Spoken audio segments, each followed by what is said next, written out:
Allegiance, I will lead it. Allegiance to the flag of the United States of America and to the republic for which it stands, one nation, under God, indivisible, with liberty and justice for all.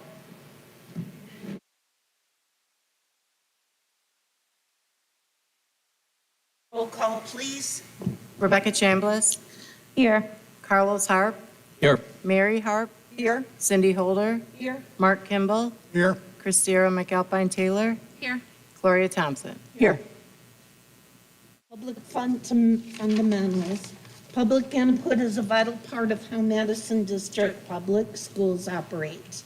The Board of Education values hearing from parents, staff, and community members because these perspectives help guide the district toward achieving its mission.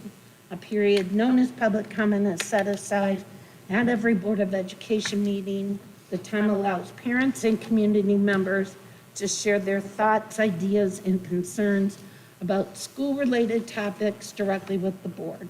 Anyone wishing to speak must fill out a request form and submit it to the board secretary before the meeting begins. Each speaker is allotted 3 minutes. Comments that follow these guidelines are accepted and considered by the board. Public comment is more than a formality. It is one of the ways the board gathers input to make decisions in the best interest of the students. Community voices help shape policy, program, and priorities that support student success. While members cannot respond to comments or engage in dialogue during meetings, concerns may be referred to the appropriate administrator for follow-up. The board also works with district staff to ensure that community questions and suggestions are addressed. This collaboration between the board and public strengthens our ability to fulfill our mission, to provide a rigorous curriculum that engages every student, regardless of their current academic level, in a safe, supportive, and nurturing environment for all students. Do we have any requests? Yes, ma'am. For Carolyn Rock. Carolyn Rock?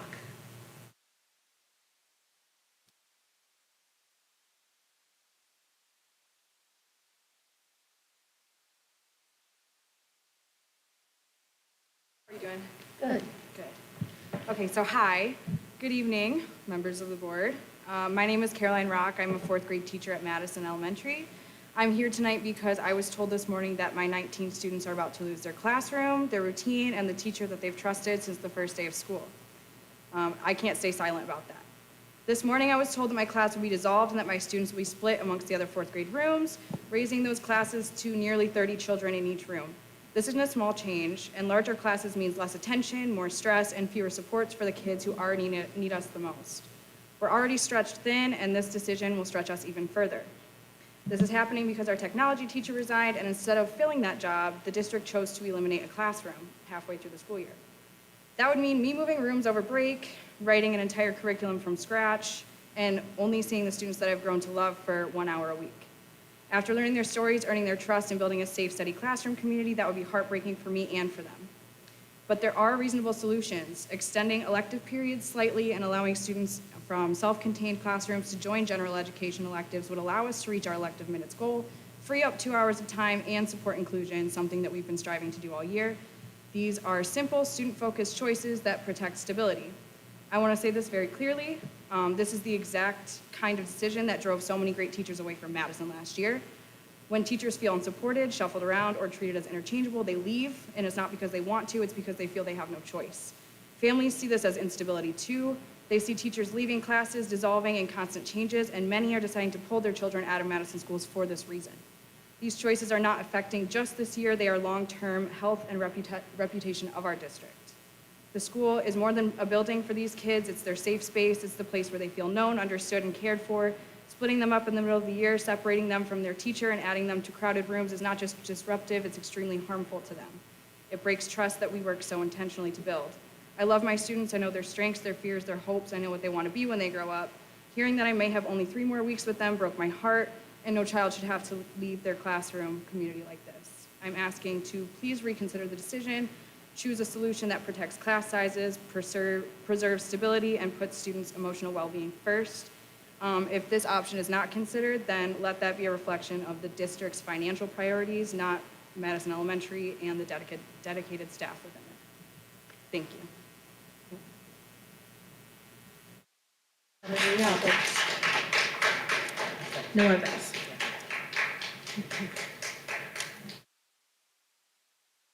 Thank you.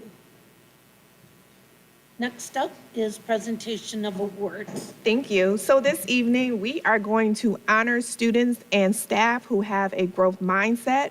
One of our core missions or values is to make sure that we're 1% better every day. So we're going to start with, let's start with Madison High School.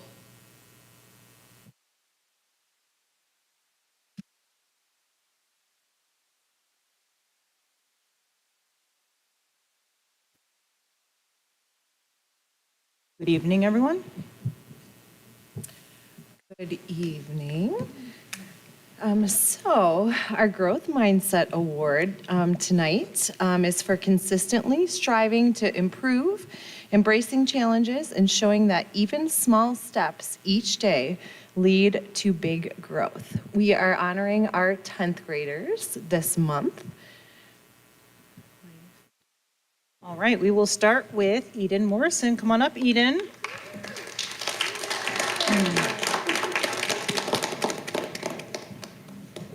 All right, Eden, so here are a few things that your teachers and the staff at the high school had to say about you. Eden is a kind student who keeps our English class alive. So you can guess who said that. Even on the tired days, she is the first to jump into discussion with smart, thoughtful ideas. She brings energy, insight, and effort every single day, and we are so lucky to have her. Eden has an amazing turnaround, or has had an amazing turnaround in Spanish this year. She's very focused. She gives her best effort at every day, day in and day out in class. She has a very nice personality. I am so proud of her, and it is such a joy to be her teacher. Eden is an amazing student in my Algebra 1 class. She is focused during class and does well on all of her assessments. She works really well with others, and she is an excellent role model for 8th grade students in the class. And lastly, Eden's turnaround in school has been outstanding. She is a great student, an advocate for herself and friends. She is always happy to help anyone and tries her best to make everyone around her okay.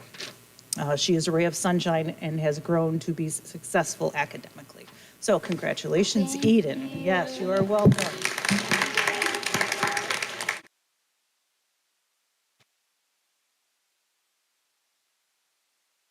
You're welcome. All right. Next, could we please have Devon Cargile? Come on up. All right. Here, hold that. Right here in the center, my dear. All right, from your teachers. Devon consistently delivers fantastic work and always gives his best effort. His dedication and focus make him a standout in our class. Devon has self-awareness to know how deeply he understands a lesson and works harder when information or processes feel fragmented. He asks amazing questions, is so great at verifying his misunderstanding if needed, to cement mastery or to catch up on any misconceptions. Anyone lucky to sit next to him finds out really quickly he is so good at explaining things to others. He towers tall in our classroom like a lighthouse of knowledge, and his classmates respect. He has a low tolerance for any non-hardworking students. He is a reliable friend and a rational leader. I am not surprised that Devon continues to impress all of his teachers. He is intelligent, hardworking, and a joy to be around. He has strove to improve his academic performance so much from 9th to 10th grade year and always has a very positive attitude. He is goal-oriented and inquisitive and a leader in the classroom, even if he doesn't realize it. He gives thoughtful insights and produces quality work every day. Kudos.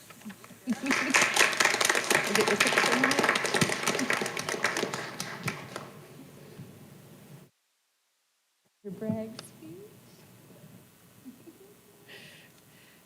And then our Growth Mindset Award going to our Eagle Staff of the Month is Mr. Ketchum.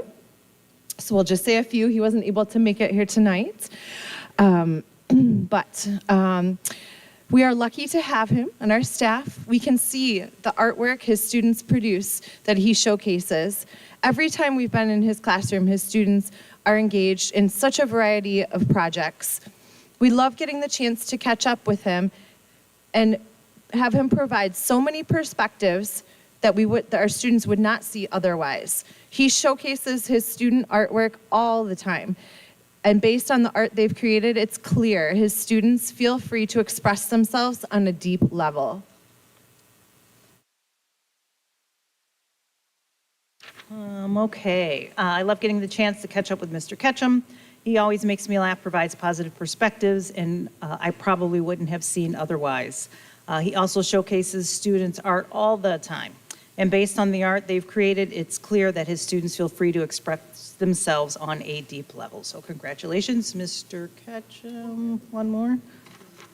Okay. Mr. Ketchum teaches his students to change the way they think about art, to allow them to believe they can create art if they practice and try, to know that mistakes help them learn, and that learning takes time and determination, and they are not expected to create the best piece of art from the start, but instead knowing that learning the creative process is a journey and an adventure where you create, experiment, make mistakes, and encounter failures. He has reworked his class this year to inspire students to examine their own creative approach for each project they complete.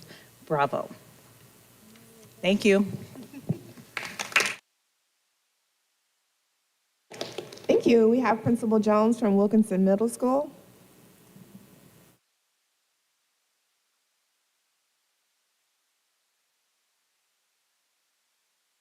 Good evening, everyone. Good evening. I am here from Wilkinson Middle School to present our Growth Mindset Awards, and our two scholars are Justin Witherspoon and Kirsten Sasser. I think I seen Kirsten. Come on up, Kirsten.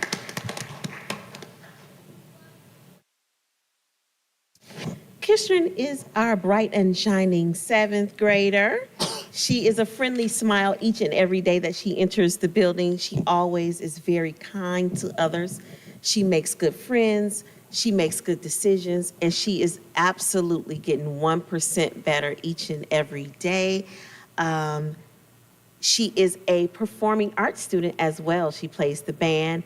She is always timely to each and all of her classes. She asks questions, and she's always prepared. She's in school basically every day unless she's not feeling good, but she is a joy to have in each and every class. So today we honor you with the certificate for consistently striving to improve, embracing challenges, and showing that even small steps each day lead to big growth.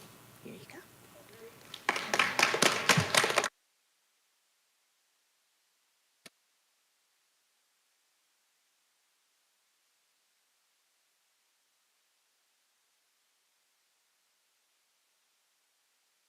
Justin Witherspoon is not here, but Justin is just a joy. He's a very sweet young man that has been a long time resident of Madison Heights. He's gone through the elementary school as well as the middle school, and he is also a joy. Our Growth Mindset Award for our coworker of the month, or employee of the month, goes to Mr. Michael Caruso. Mr. Caruso is not here with us today. Mr. Caruso is a member of a Madison District Fine Arts Department.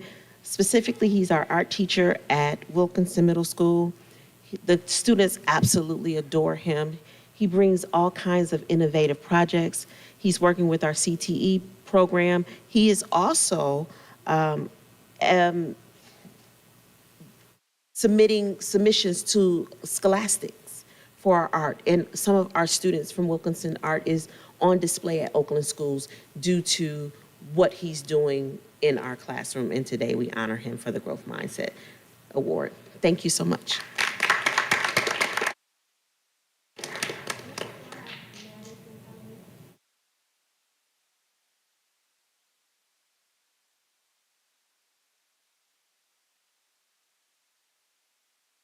Good evening.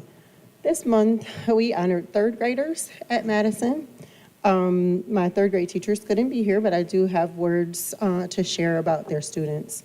Unfortunately, their students were unable to make it as well. Our first student that we are honoring is Gunnar Johnston. Gunnar was chosen as one of the students of the month for his resilience and positive attitude towards learning. When faced with a challenging new task or a difficult concept, Gunnar never gives up. Instead, he embraces the struggle, asks thoughtful questions, and sees mistakes as stepping stones toward mastery. He consistently looks for small ways to improve his skills and review errors. Beyond his personal commitment to improvement, Gunnar is always offering to be a peer mentor. By helping his classmates master new skills, he not only lifts up the whole class, but deepens his own understanding along the way.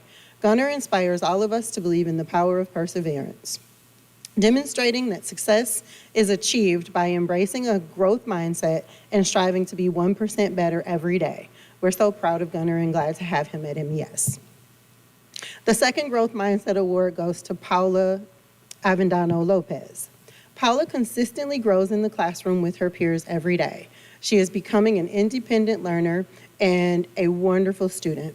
Paula is willing to listen to what others have to say and takes into consideration everyone else's ideas and feelings. Paula is flexible in the classroom and is always willing to go with the flow and put her best foot forward no matter how tough the challenge. It is so important that students learn to understand different perspectives, and that is what Paula does every single day. Way to go, Paula. And then our Employee of the Month was a team this time. Each month, it becomes more and more difficult to select just one person to highlight at MES because truly every single member of our staff is working incredibly hard, showing up for our students and collaborating as a united team to ensure that every child receives the best possible learning experience. And I am incredibly grateful for them all. But because this focuses on growth mindset and being 1% better each day, there was one team that stood out. When we think about what it means to embrace continuous improvement, take on challenges with determination, and lean on teamwork, a specific group came to mind.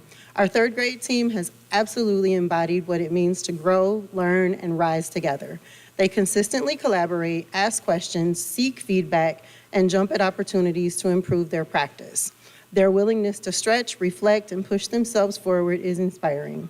Despite stepping into big shoes, they have fit seamlessly into our school family and are already making a tremendous impact with their students. Their classrooms are joyful, structured, and student-centered, and their teamwork is strong. Their commitment to getting better each day is exactly what we aim to celebrate. So please join me in congratulating Autumn Boucher, Audrey Brayman, and Bailey O'Neill for being our December Employees of the Month. We're really proud of the work they're doing and the growth mindset that they are continuously modeling for our students. Thank you.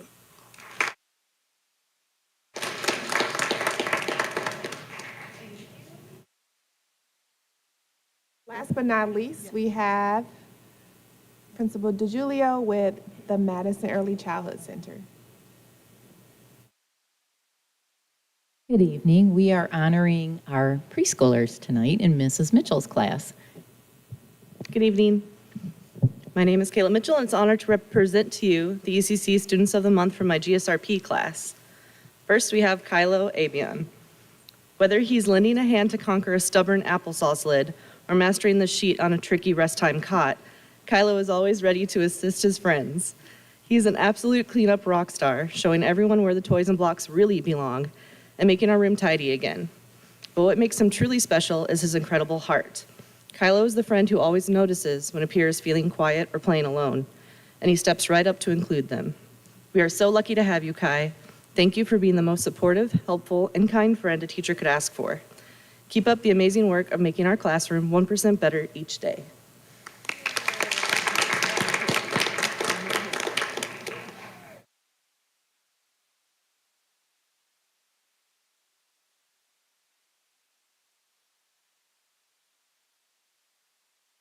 And my second one wasn't able to come tonight, but we're going to honor Monserrat Garcia Franco.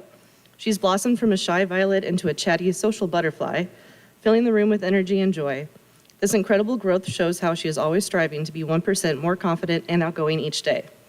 Monserrat is our routine pro. knowing every step of the day and following directions perfectly. I can always count on her to be a shining example to the rest of her peers. She's also a superstar helper, always stepping up to help teachers tidy up the art area or small group tables. Her beautiful smile is absolutely infectious, and she shows her truly kind heart on the playground where she makes sure that our smaller friends are included in the fun. Monserrat, you are a total delight to have in our classroom. Thank you for sharing your sunshine and friendship with all of us. All right, Candy. We are pleased to recognize Candy White as our Employee of the Month. Her genuine kindness makes a noticeable impact, helping create a friendly and approachable environment for colleagues and visitors alike. Candy brings a teachable attitude to her role and responds well to clear direction. Her openness to guidance helps tasks move forward smoothly, and her positive interactions contribute to a pleasant workplace atmosphere. We appreciate the warmth and willingness to learn that Candy brings to the team. Congratulations, and thank you for the kindness and the 1% growth you show every day.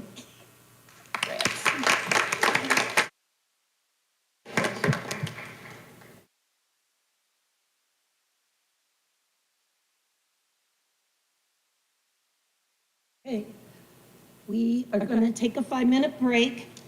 Anybody who needs to leave, have a happy holidays, safe new year. And for everybody else that wants to stay for the rest of the meeting, it is now 7:23, so we'll start at 7:28. Thank you.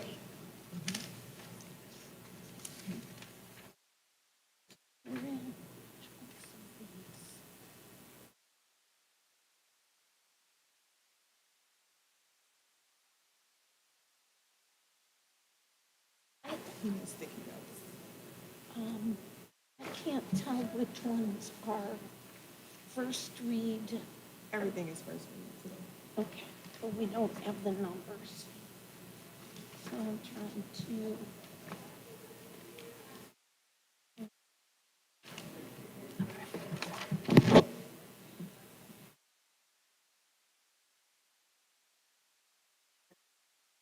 Bylaws and the policies. For,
Welcome back. It is 7:32. We're going to go back into our agenda and start with the administrative report.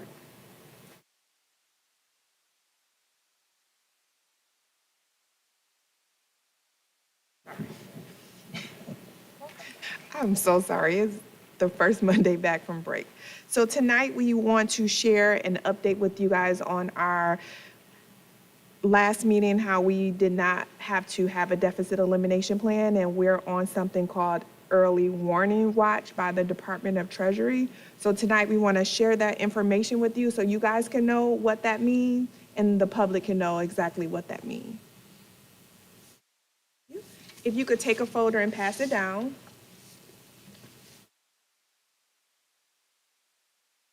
And we're going to, once you get it, look on the left side because this folder is also for another item later.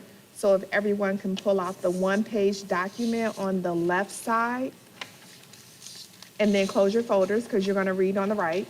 The one document on the left. Got to get in my teacher mode.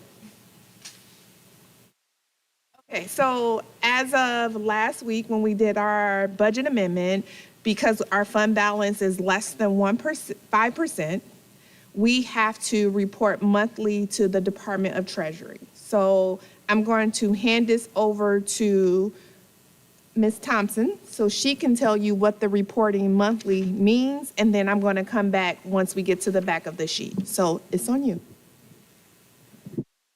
Good evening. I met with the Department of Treasury last week, and we discussed what was needed for the monthly early warning oversight.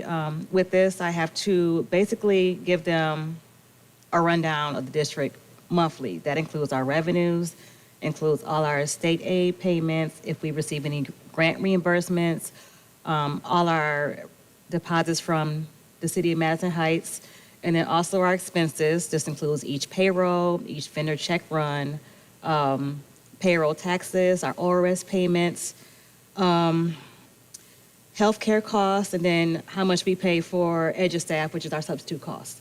So I have to provide this in a template, and then we will review it via phone. We have monthly scheduled meetings already scheduled for January, I believe January 6th. And then we're gonna go over the template, our budget, our cash flow projections, our actual cash flow. So this is another requirement that my staff will have to help me do it monthly, so. Before we move on to the back, are there any questions about the process and what this whole monthly meeting entails?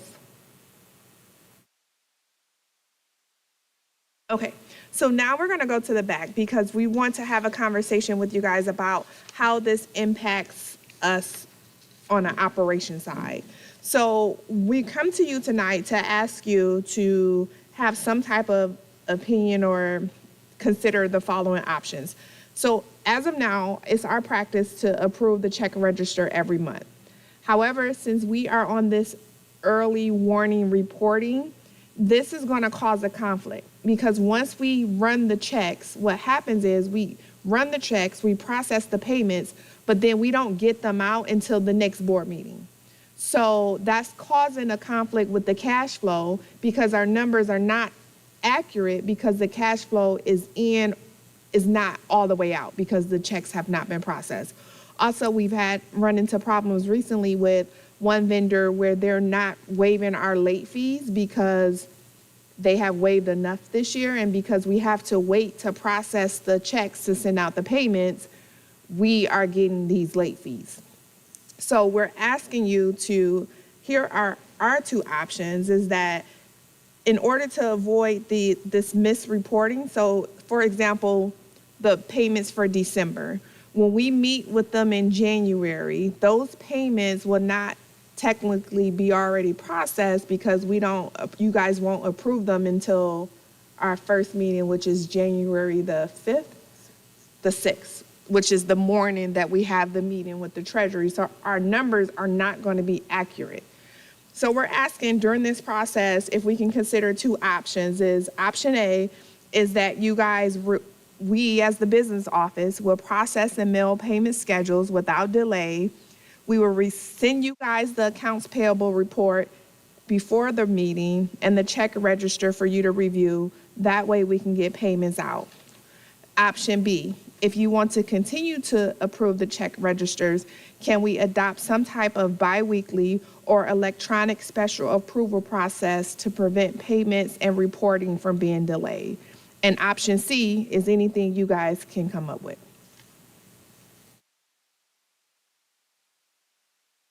Any input? Trustee. The process was changed in 2018 because of the outright abuses and stuff being approved that was never even brought to the board. So I think to go back on a policy where nothing is approved and it's just sent out is a mistake. Question. Trustee Christar, no, Calpine Taylor. Christara's fine. Sorry. How long is that early warning oversight process? You It's reach until we 5%. above the 5%. 5%. So the reason why So we're it could on be it. forever, yeah. The reason why we're on it is because even though we may not have a deficit this year because we're below 5%, and then they can watch us to make sure that we don't go in deficit in the next 2 years. So it's like they kind of watch us for like 2 years because we received the letter in 2024, but we didn't go forward with the process. So now that we are starting the process, they're going to be watching us for at least a year. Candace.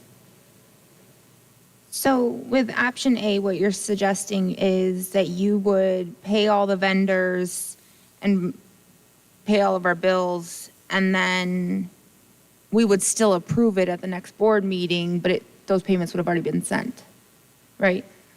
So the problem that we're running in is that, one, the payments take at least 2 to 3 weeks to get to some of these vendors because of the mail system. Right. So in the event that there is something that you guys want us to not approve, if we give you the schedule that we're sending it out, let's say the 15th, I don't know the exact schedule of accounts payable, but if it's something, we still have like a little bit of a window to to cancel the check, the item.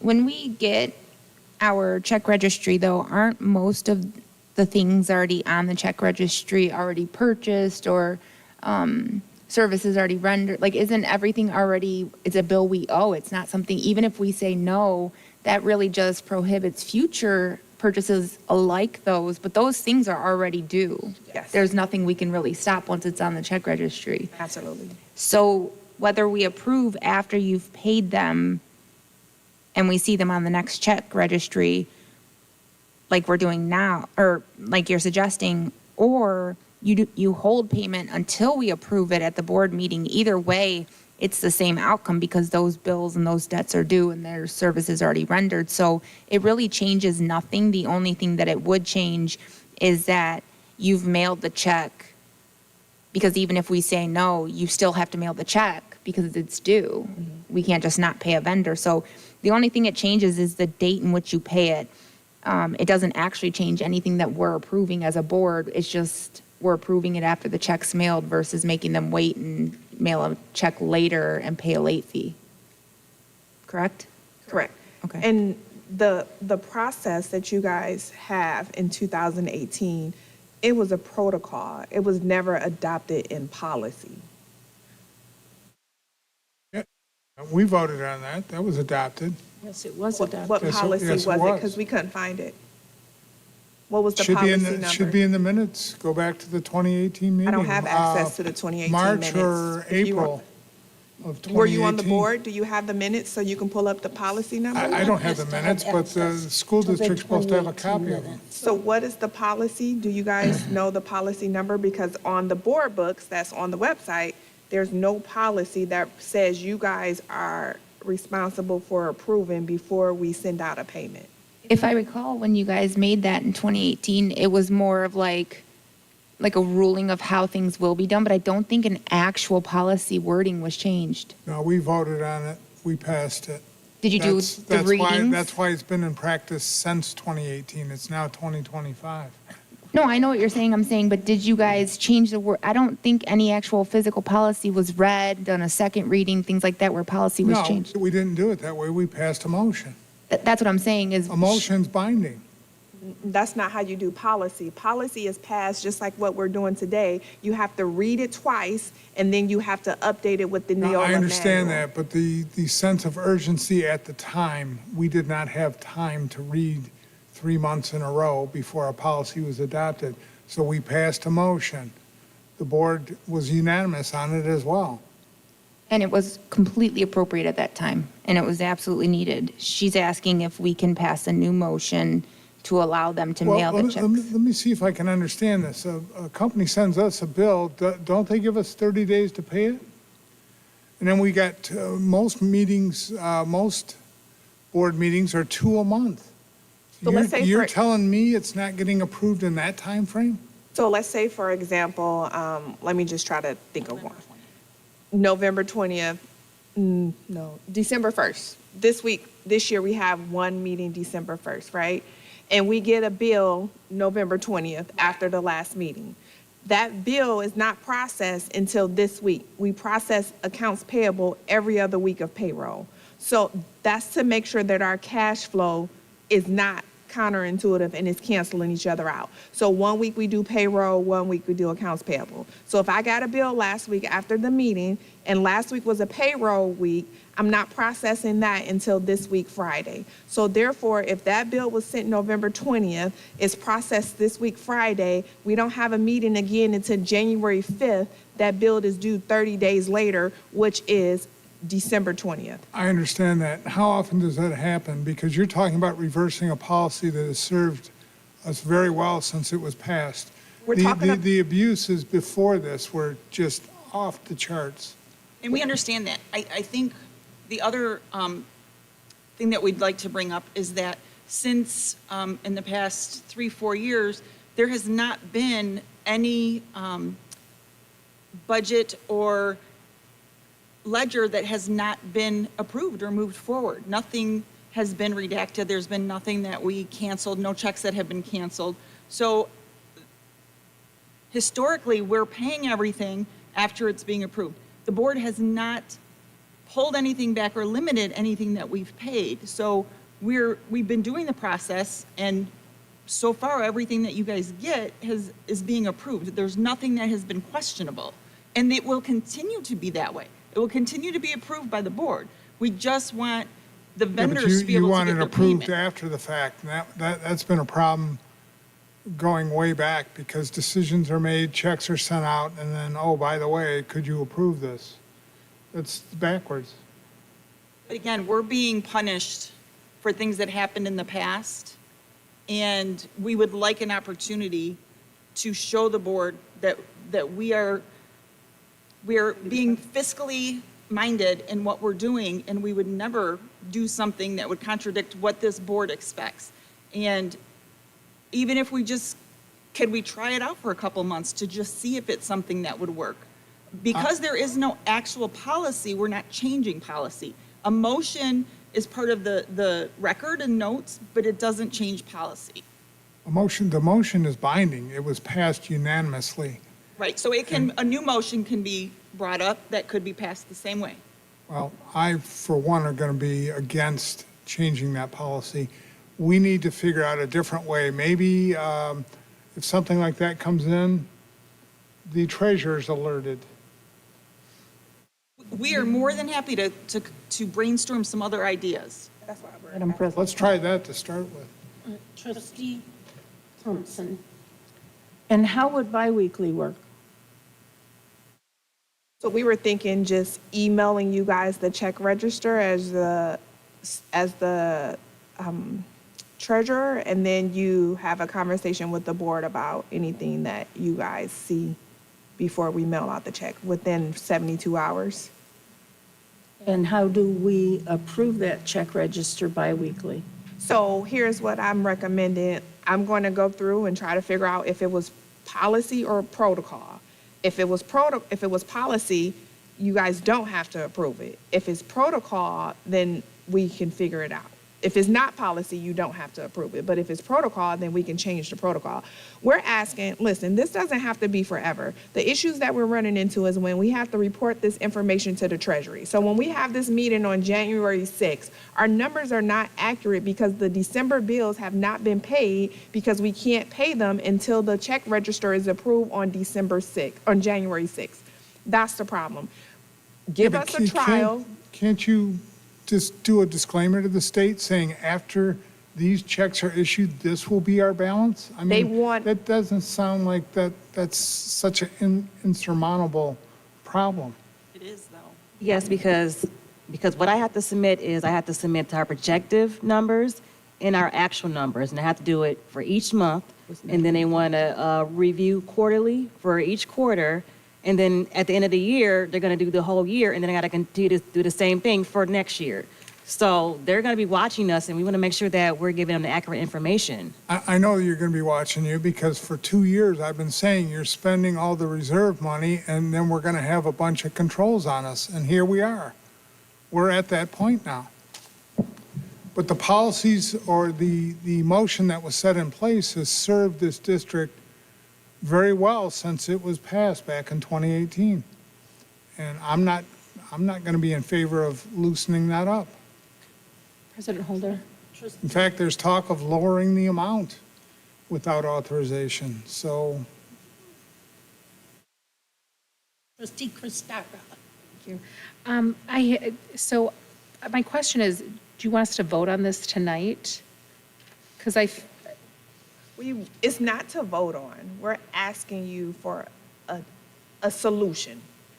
So if we Okay. can brainstorm I see. and give us a solution, where can we meet in the middle so that we can accurately report numbers to the Department of Treasury Yeah. and pay our bills on time without getting fees? So I think that's a really appropriate question, right? How can we do that so that we can be right with the oversight, the early warning oversight in the Treasury, but also I think that this is something that we may have to kind of mull over and think about and make an informed decision about and before we can come up with something just on the fly.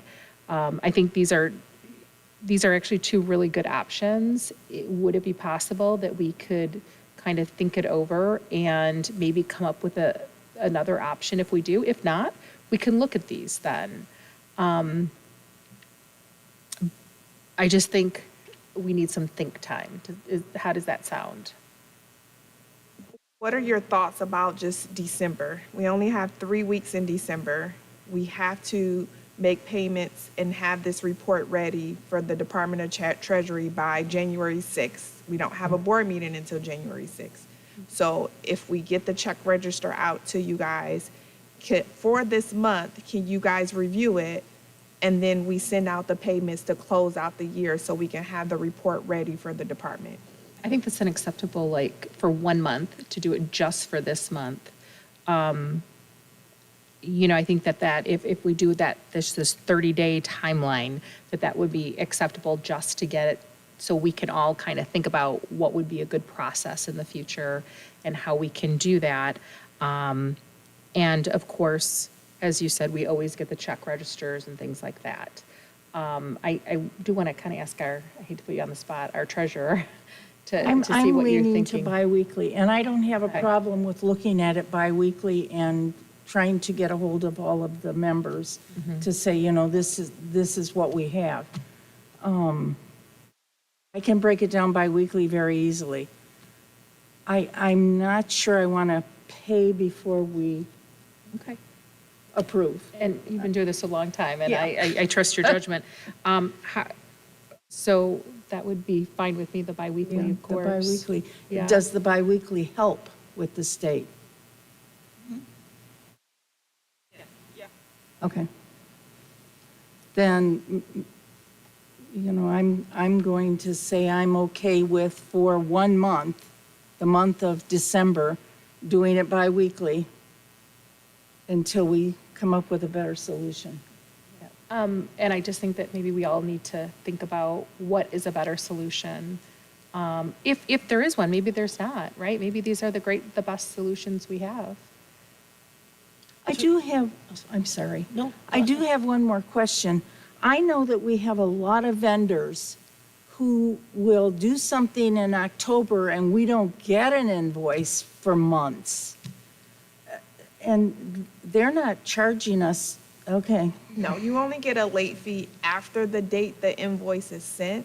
So for example, we have like shared service agreements. Sometimes those invoices aren't sent until like the next semester. And if that's the case, your due date is from the day you receive the invoice. Okay. And can I ask one question? What meeting was that in? Do you guys recall that the policy was changed? Around what time of the year? I wasn't on the board then, but I was at that It was meeting. in April or March of 2018. That was one of the first things we did. You said what? Is that when I was sworn in? Oh, He said April or March was one of the first things they did. yeah. We have trustee Mary Harp. So I again agree, like the biweekly for the 1 month would be great. And again, just to reiterate, this isn't anything about, you guys have been really great. And I understand why this was put in place before. I think that no matter what decision we make going forward, if we think about it, we need to know that if things get out of hand again, then we're going to have to go back to this way, even if it's a hardship. But I understand the state, the treasurer requires something of us, and they don't want excuses either. They're like, well, that's a you problem, not an us problem. So I just think that moving forward, we just have to keep in mind that this is something we may have to go back to, but I'm certainly willing to look at different ways, because I don't want our school district getting behind either, because late fees just take away money from our kids too. I mean, it all adds up, and and we can't have that either. So that's my 2 cents. Trustee Carlos Harp. So I definitely want to reiterate, it's not a reflection of the current administration. And just like Mary said, I can see maybe why this was put in place. But I would also go back to say then it's on the board. If we see something isn't right, then that's up to us to be responsible and take action on it. So, I mean, I think it encourages the board to take more accountability and pay attention to what's going on as well. I'm not saying that we're not, but I'm just putting that out there as well, that we have to do our due diligence too. I like the biweekly, of course, as long as the treasurer is okay with that, because that's an additional responsibility. So I'm not opposed to that. Thank you. I'm 2 cents in, and then I know trustee Chambliss wanted to talk again. I have a couple of concerns. I struggle with approving after the fact. We went through a lot of times when trustee Chambliss and I first got on the board, and we were getting late fees and struggling to get this all together.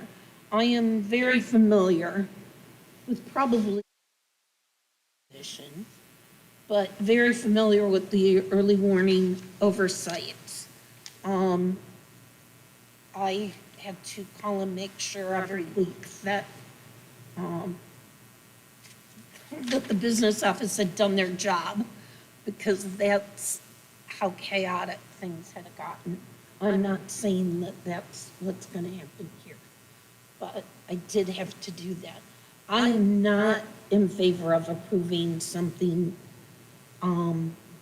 without seeing it first. We've already had some questions about things that we approved that were Questionable.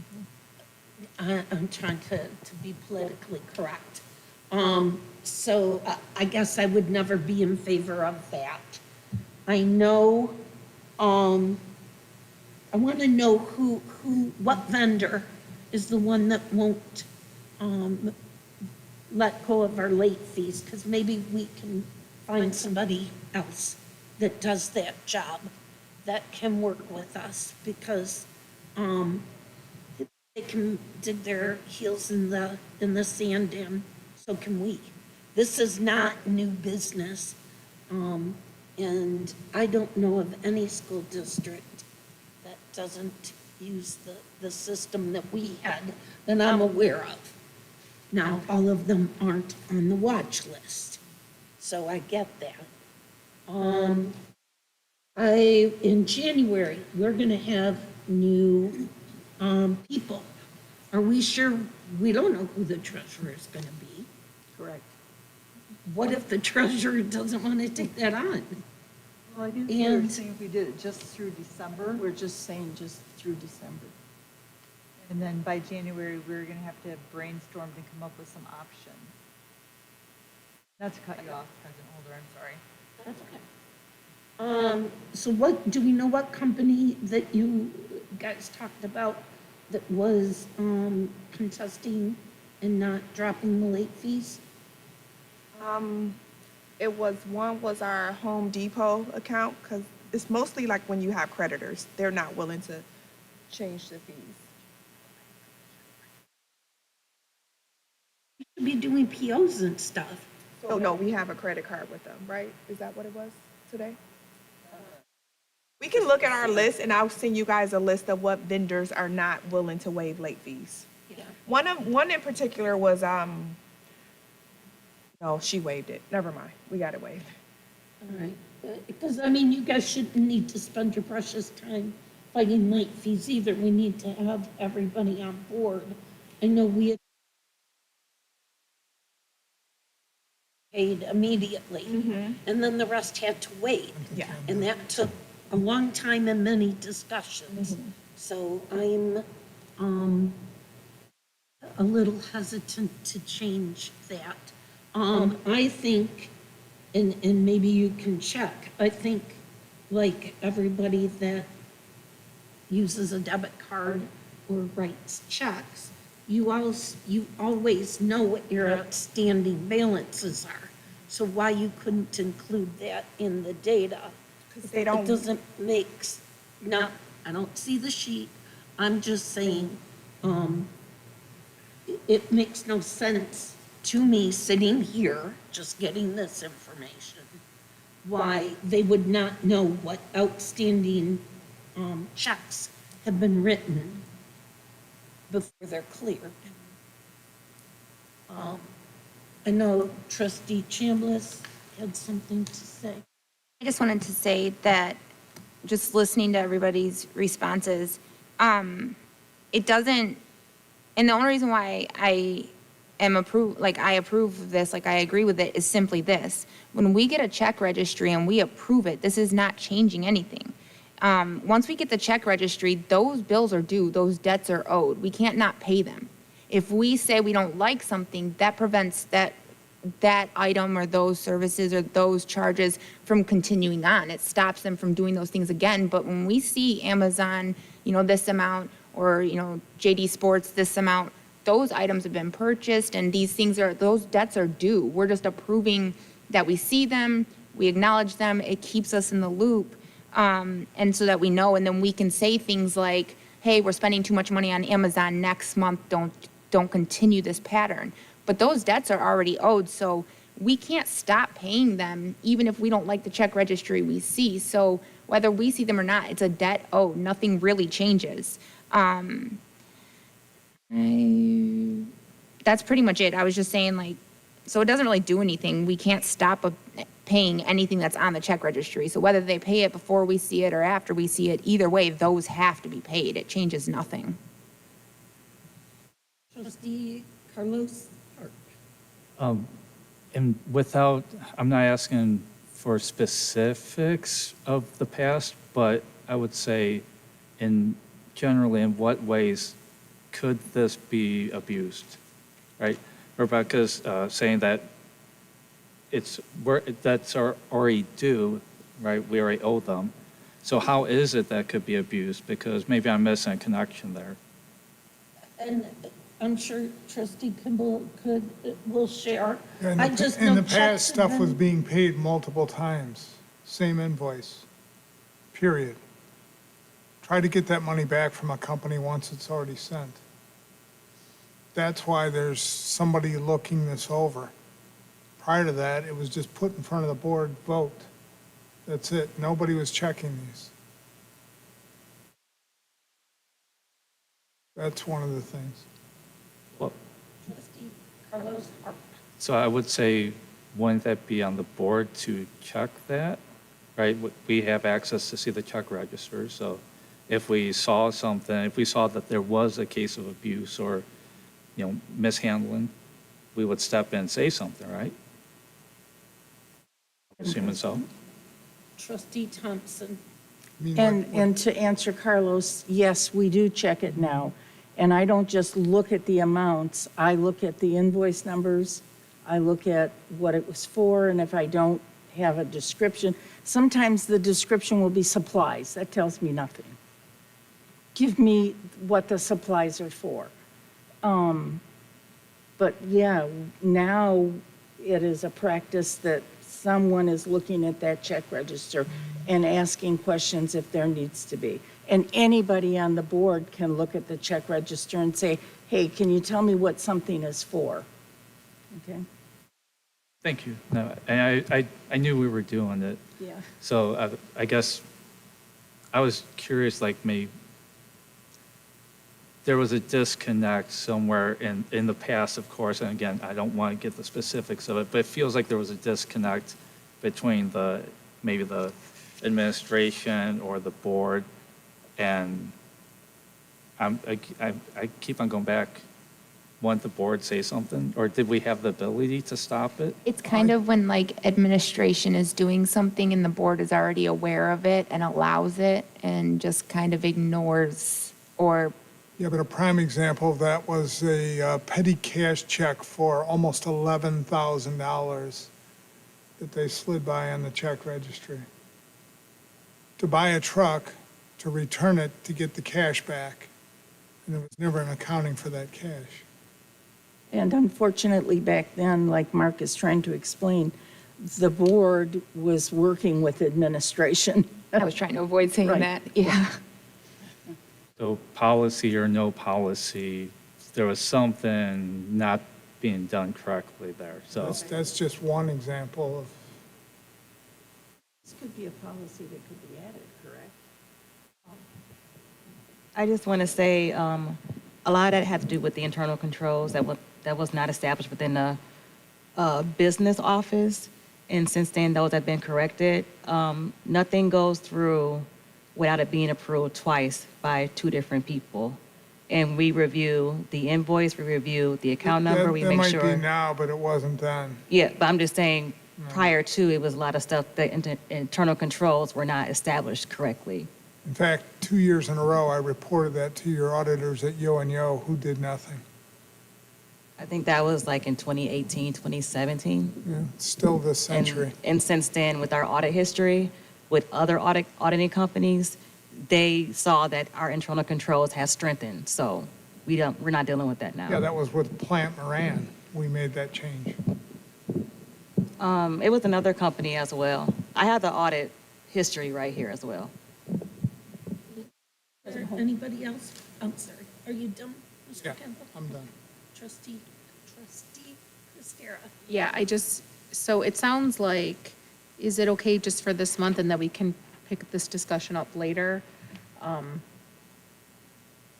That we're looking at the biweekly and then our wonderful treasurer is going to contact us, it sounds like. Is that okay with everyone, or is that what we're looking at? Are there any, For this month are alone? there any consulting fees that are going to be coming up on this check register? Because if there is, I would say absolutely not. President Holder, can I ask Yes. one question? I'm looking back at the minutes all the way back from January 18. There was never a motion to change policy. There was never a motion to approve check registers or change protocol. However, I did notice from February to March, the agendas change. So from February to March, the agenda in February just had board office. And then when you went to March, the agenda said board office, business office, I'm sorry. The agenda said business office from, one second, I'm sorry. From March, it said business office only. And then in April, the agenda changed to business office check register approval. So it doesn't show any policy or any protocol that was voted on. It just showed a change in the agenda from March There to was April. two motions we ran immediately. One was to not deal with ER any further, not to allow any more transactions with this district, and to approve the check register before checks went out. It'd be another, because there's nothing in here. Well, if there was a manipulation of the minutes, We didn't do I it. would have to say a clue to that is AA. That wouldn't be There's surprising. been all kinds of manipulation in the policies, you name it. Email. Especially the 2 years I was off the board, he was very busy. Where are we at for tonight?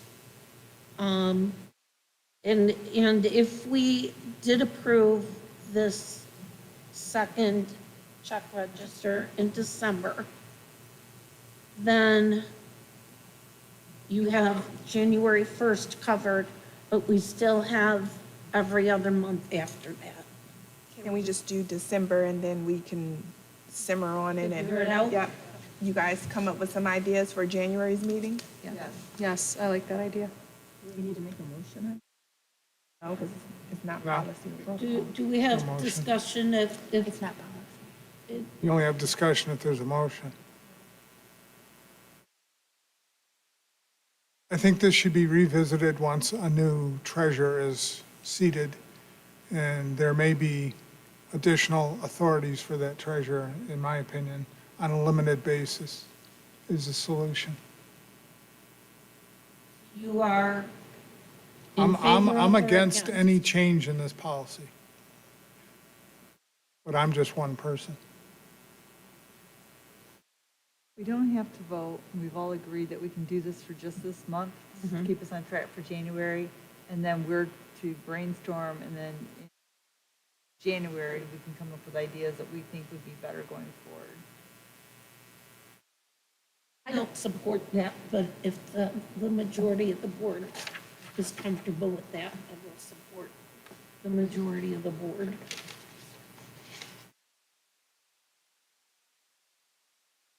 Just for one. Just for 1 month. One month only.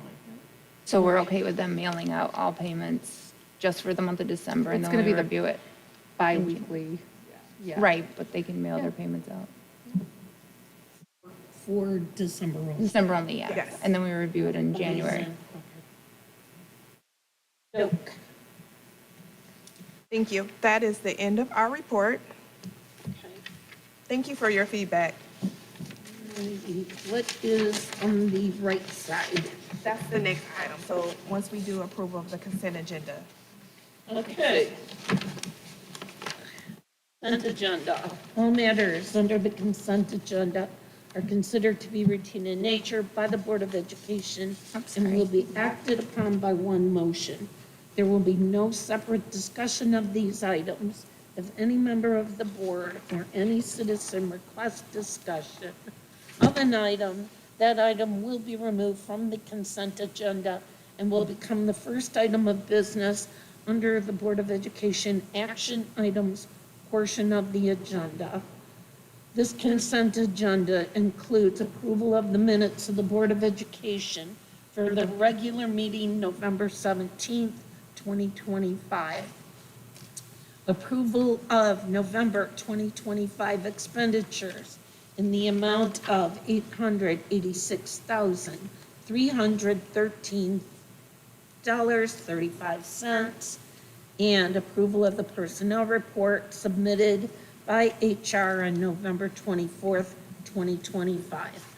I need a maker and support, please. Madam President, Trustee Thompson. I'd like to make a motion that we accept the consent agenda as presented. Thank you. Is there support?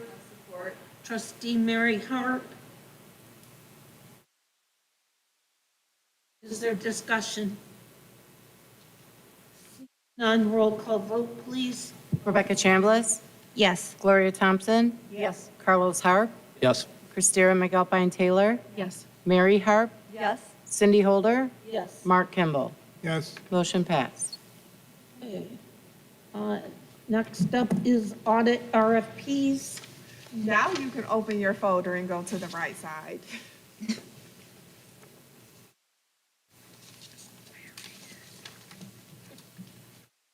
Want me to leave this or- Okay.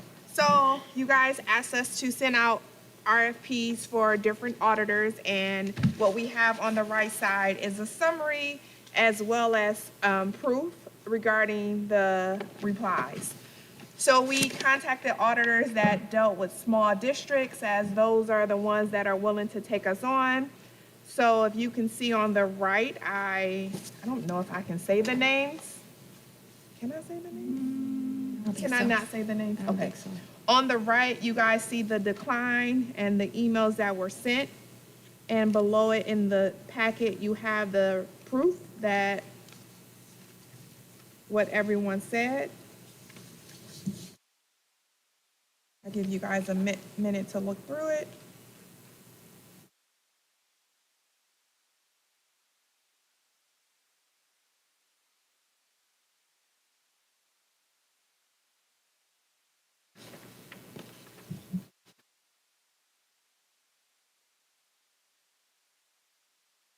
I wanted to see a copy of our yo and yo, because I know that's going to be probably heavily discussed tonight. So, and last but not least, what President Holder is mentioning is that unfortunately on April 8th, 2024, I have the minutes, I can send them out. The yo and yo contract that we voted on was for a 3-year contract.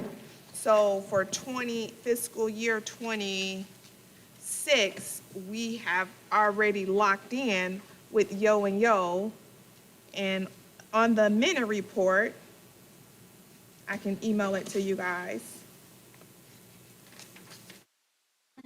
Gave us a 3-year contract because there was absolutely no conversation by the school board members that were here that we wanted anything other than a 1-year, because we really did not want to go with yo and yo. So why a 3-year contract was submitted to me to sign, I want to know who gave me the 3-year contract. Well, in your board packet was the 3-year contract. At that time, Months and months, we had been talking about the displeasure of yo and yo. at that time, I was not the one who created board packets. So when it was sent to everyone in the board, it was included in the board packet.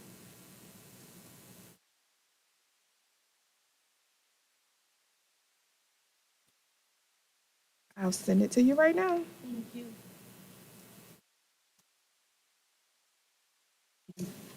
It was so controversial.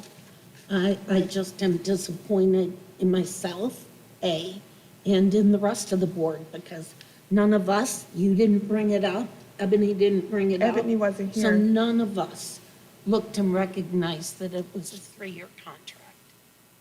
Ebony was not here. Last April? This was 2024. We were not the ones who brought yo and yo. This was 2 business directors ago. That was the young man before Ebony. Steve.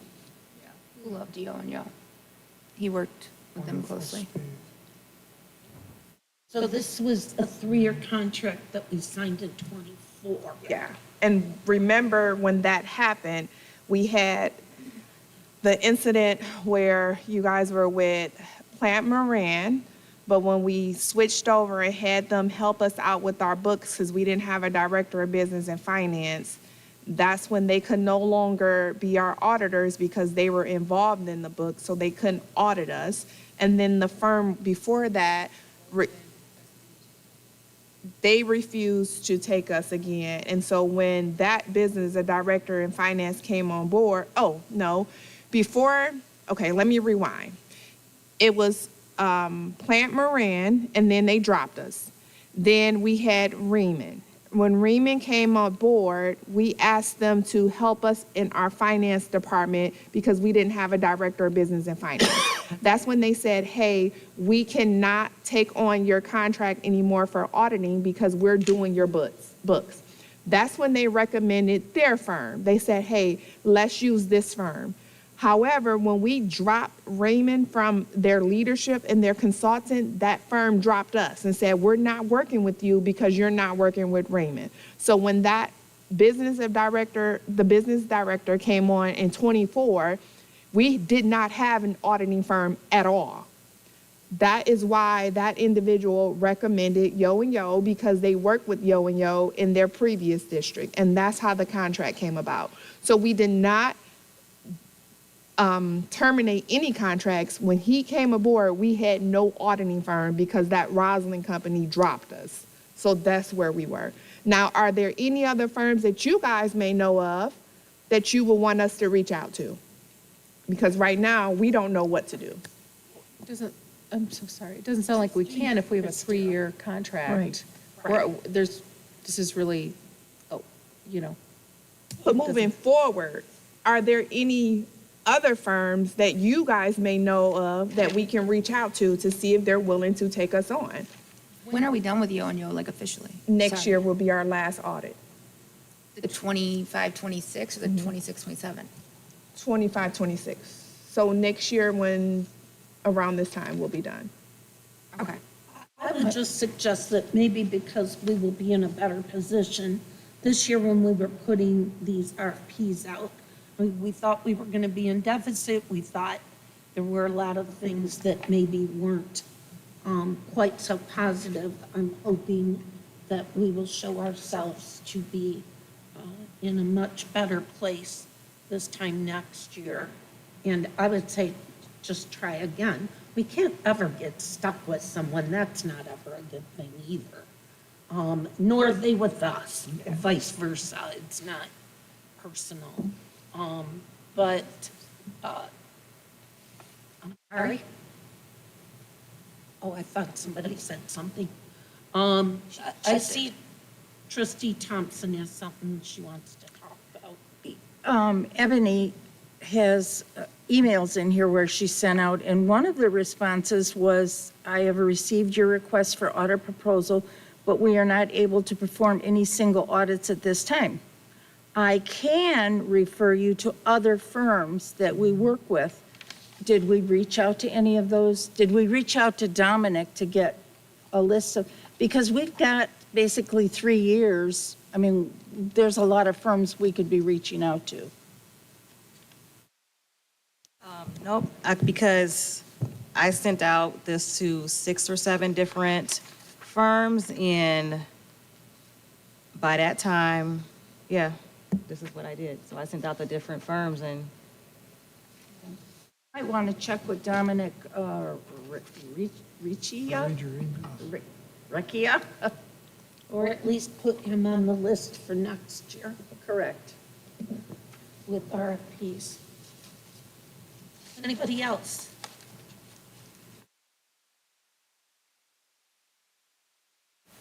Okay. Trustee Chambliss, you're good? All righty. Let's move on. Wait, can I ask one question? No, I'll give you the floor. Go ahead.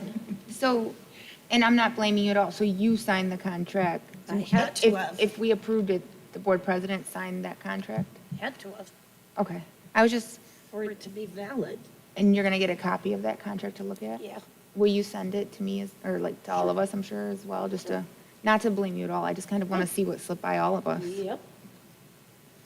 Yeah, I know you remember the discussions and they were. Yeah, my mind is blank right now about the whole conversation, so I'm just sitting here kind of like trying to figure out when it happened and how. I'm starting to remember it when Patricia brought, because I remember Steve sitting there making suggestions, and I remember looking at all of the different representatives that we would feel comfortable with based on their bios. I do remember going over that.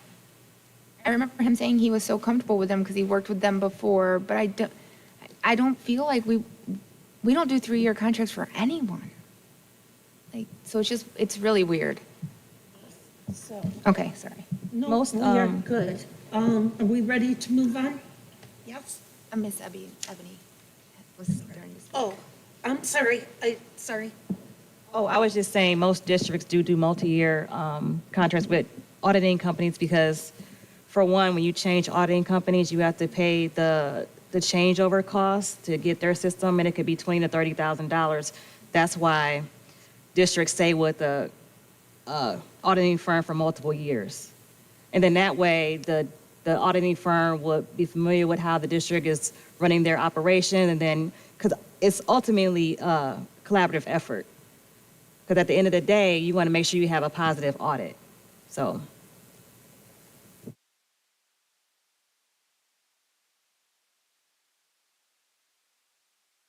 Okay, next up is the organizational meeting and study session dates. So on the last page of your packet, I gave you guys the proposed meeting dates for 2026. And I know at the last meeting, Trustee C. Harp talked about us having specific study session dates. So I wanted to put this on the table and to get your feedback to see what would you like to include, what do you guys think of the dates, and some of the special topics I put to the right.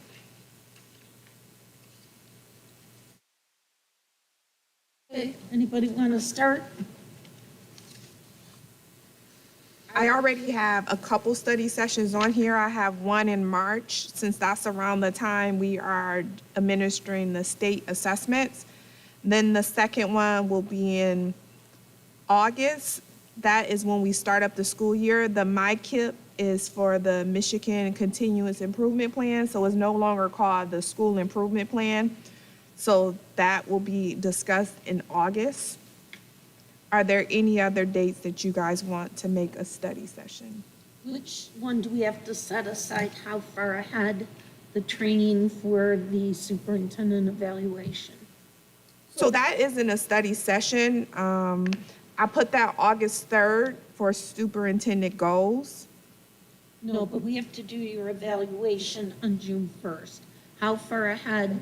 I think we all might be trained. I think we all are trained, except for Trustee McAlpine Taylor. So, You've not done technically the trustee then- Harp, because you've not done the one. Oh, Carlos two, Harp. we have two. So who needs training? So trustee, We got three that need training. I've been trained. Oh, okay. two. Oh, so it's Carlos. Trustee and Carlos Christara. Harp and trustee Christara and Calpine Taylor. Okay, anybody else have something specific that they want addressed? I just have, Trustee Thompson. are we steering away from having our first meeting of the month, and then 2 weeks later, we had our study sessions, our workshops? Are we not doing that anymore? Is that not going on that calendar? I questioned that when I looked at it. So this models this calendar that we have for 2025, so it's similar to that. In 2024, we had a conversation as a board that we did not need to meet twice a month, and we said we were going to meet twice a month on certain months. So that's why in this calendar, you have certain months you have meetings twice a month, such as in May, in June, because we have to do the budget hearing. In August, we have 2 meetings because we hire a lot of staff in August. And then in November, we have 2 meetings for the audit presentation. So this calendar reflects the conversation that we had at the end of 2024 when we made the calendar for 2025 regarding having 2 meetings a month. Since May 18th is the second meeting, if we've decided, like, after the first year, we need another study session or something we want to talk about, could we make the May 18th just a study?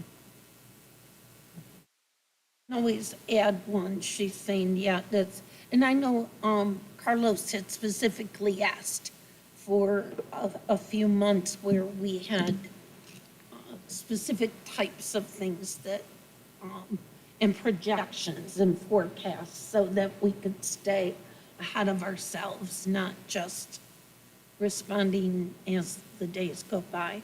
Carlos, do you have any specific ideas? Yes, thank you. It may just be that I'm missing the wording of it, but which ones are summer planning for the next school year? Because I know we talked about that most recently. That summer planning for the school year? Yeah, we talked about like kind of getting prepping for the new school year. What would that look like? Like looking at numbers and class sizes, is that what you're? Wasn't there, I forgot the specific, but something, I think it might have been the buses, right? Something came up and it's like we didn't have time to plan it, or it was last minute, but if we had a few months ahead of time, we could have planned. So I know we talked about having like a prep for the new school year for anything like that. We can do the May 18th meeting because we're closing out one school year and we can give feedback on how do we want to open up the next one. Does I like that work? Yep. Is that enough time if we're doing like a busing contract or Well, something? Yes, because our busing contract still has 1 year.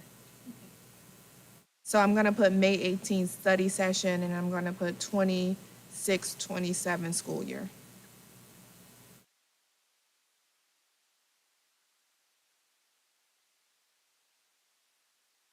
And if I could, or open to the board, do we want like I know I see the January organizational meeting. Do we want just a specific meeting, even outside of that one, where we talk about maybe our goals for the year, doing some basic housekeeping of the board? We're supposed to have a board goal meeting. Add that to our agenda for certain. To the January 5th meeting? Usually a long meeting. That's a anyway. big meeting. Yeah, I wasn't trying to add anything extra to Way that to go, first Carlos. meeting. I was thinking maybe like a separate, shorter, just a plan and kind of yep. We can do whatever the board wants to do. That's why she's next putting it in Monday, front of yeah. us now. Do we want to commit to 2 meetings in January? Can I ask a question? Only reason why I did not do 2 meetings in January was because one of the days we have off is MLK, so it kind of limit our Mondays. But if we're talking about setting goals for the year, could we set goals for the 26, 27 school year in May as a board? Because in January, we're basically closing out the year in our mind. We're like trying to revamp things, or you're just talking about? He's talking about the board having, the More the board's board. goals for the board themselves. Yeah, So the 'cause- organizational 6 year. meeting, I can probably see if we do not do any board honorees and we just do the organization and then set aside time on January 5th for setting goals. Okay. Yeah. That way the meeting won't be that long. Because I remember when I first came on, I mean, obviously I didn't come in at the start of the year, but that's something I would have wanted or I would have liked. Okay. Like, let's review our mission statement, make sure we're still aligned on things. What are our goals? Do we have personal goals? Stuff like that. I just feel like I was missing that coming in, like, already into the school year. And I didn't know if we had something like that, or like if I just missed where the board did that, I just We've never wasn't done part that. of it. Nope. Because I felt like really disconnected from everyone. Like, I wasn't like quite sure like what was going on in some days. President Holder, are you okay if I put that workshop together for? Please. President Holder. Everybody else is in agreement? President Holder. Trustee Chambliss? For the goal setting, we could do like a master plan, like how the city boards do for the year, because that basically you set your goals on the different areas you want to impact, and then you show the projects that you're doing for it, the things that you need to do to complete it, and then you have to review it at the end of the year to decide if you want to continue it into the next year or if you did complete that task and how you completed it to show whether or not it was beneficial or needed to be tweaked. And it's like on a grid, and it just kind of forces accountability and also not just, we would like to help enrollment, and then we leave it at that as our goal. It kind of says, how are you going to help with enrollment? And then what did you do to help? So it kind of forces us to have a plan and think goals through and not just kind of throw them out there. I like that. Do you want to plan that and leave that? That'll take it off my plate. That's fine. Perfect. We use them for all the city boards. A lot of people on here are on city boards, so they already know how to use them, so we can just do it quick. Okay. Right now, this is going to be our starting point. Everybody is comfortable with this? Yes, I see lots of shaking heads. So this will be our adopted calendar. Next up, 3-1 AA updates. Superintendent Perry, did you want to start? So the policy committee and I, we met 2-3 weeks ago, and our goal is every time we meet is to update at least 10 policies. So what you guys have had before you for the last couple weeks are policies around various things, and I'm bringing it up right now, I'm sorry. 3-1 AA was the, We missed 31. The security grant. the security grant. Oh, we missed that one? I'm sorry. You want to go back while I pull up the policy? Okay, so the 31 AA updates, I sent you guys an email last week letting you guys know that the arbitration is going to happen on December 17th. However, we have until December 4th to decide if we want to take the money. There's two things that can happen. One, once the case is decided, I'm sorry, it's December 12th, I think. Once the case is decided, as long as we said yes by December 4th and we do not have to give up our attorney-client privilege, we will be entitled to the money. However, if the case is decided that we do have to give up our attorney-client privilege, we will have until December 17th to rescind our acceptance of the 31 AA funding. So I wanted to bring it, December 30th? I'm sorry. So I wanted to bring it up to you guys to see how you guys want to move forward. If we opt in now, we have until after the judgment has been declared to determine if we want to pull out. Thoughts? Madam President? Trustee Thompson. Okay, I did get your email, I did read it, and then I did some research on my own. And my thoughts are, if we decide to opt in, and the courts decide in our favor, oh, great, that's fine. However, if we opt in, once we opt in, the state may decide to send that money out. I went to several websites. I only printed out 2. One was MASB. But this is what I kept finding. Please note that even if you timely rescind, the funding may still be issued to you. If that occurs, Michigan Department of Education will accept your rescission and recoup the funding by deducting the amount of future state school aid payments until the funds are fully recouped. What I'm reading is, we're going to give you money if you decide to opt in, and you get that money. You can only spend it for this, this, and this. But if the courts decide against you, you've got that money, you got to spend it for what we say, but we're going to take away from your general fund, which is the money used for everything. No, so if it does not go in our favor and then we rescind by December 30th, even if they do put it in our state aid, as long as we don't use it, then That's not what I'm reading. They'll take it back. That's not what I'm reading. But they'll put it in any our state website. aid and then they'll take it back. So if we don't spend it, then we'll be okay. This is saying specifically something else. They're going to take it out of the general funds. That's how it comes out. It comes through our state aid. It comes through our state aid. So what they would do, they would deduct it out of our state aid payment. So here's how it works. When we get the money, right? So when we get money, it comes in, right? If just for example, when we get money, it comes in one or two ways. When we get money, it comes one or two ways. It comes through a private grant where they give us the money. So for example, title funds that come through a system called Nexus. Another way we get a lot of state grants come through our state aid.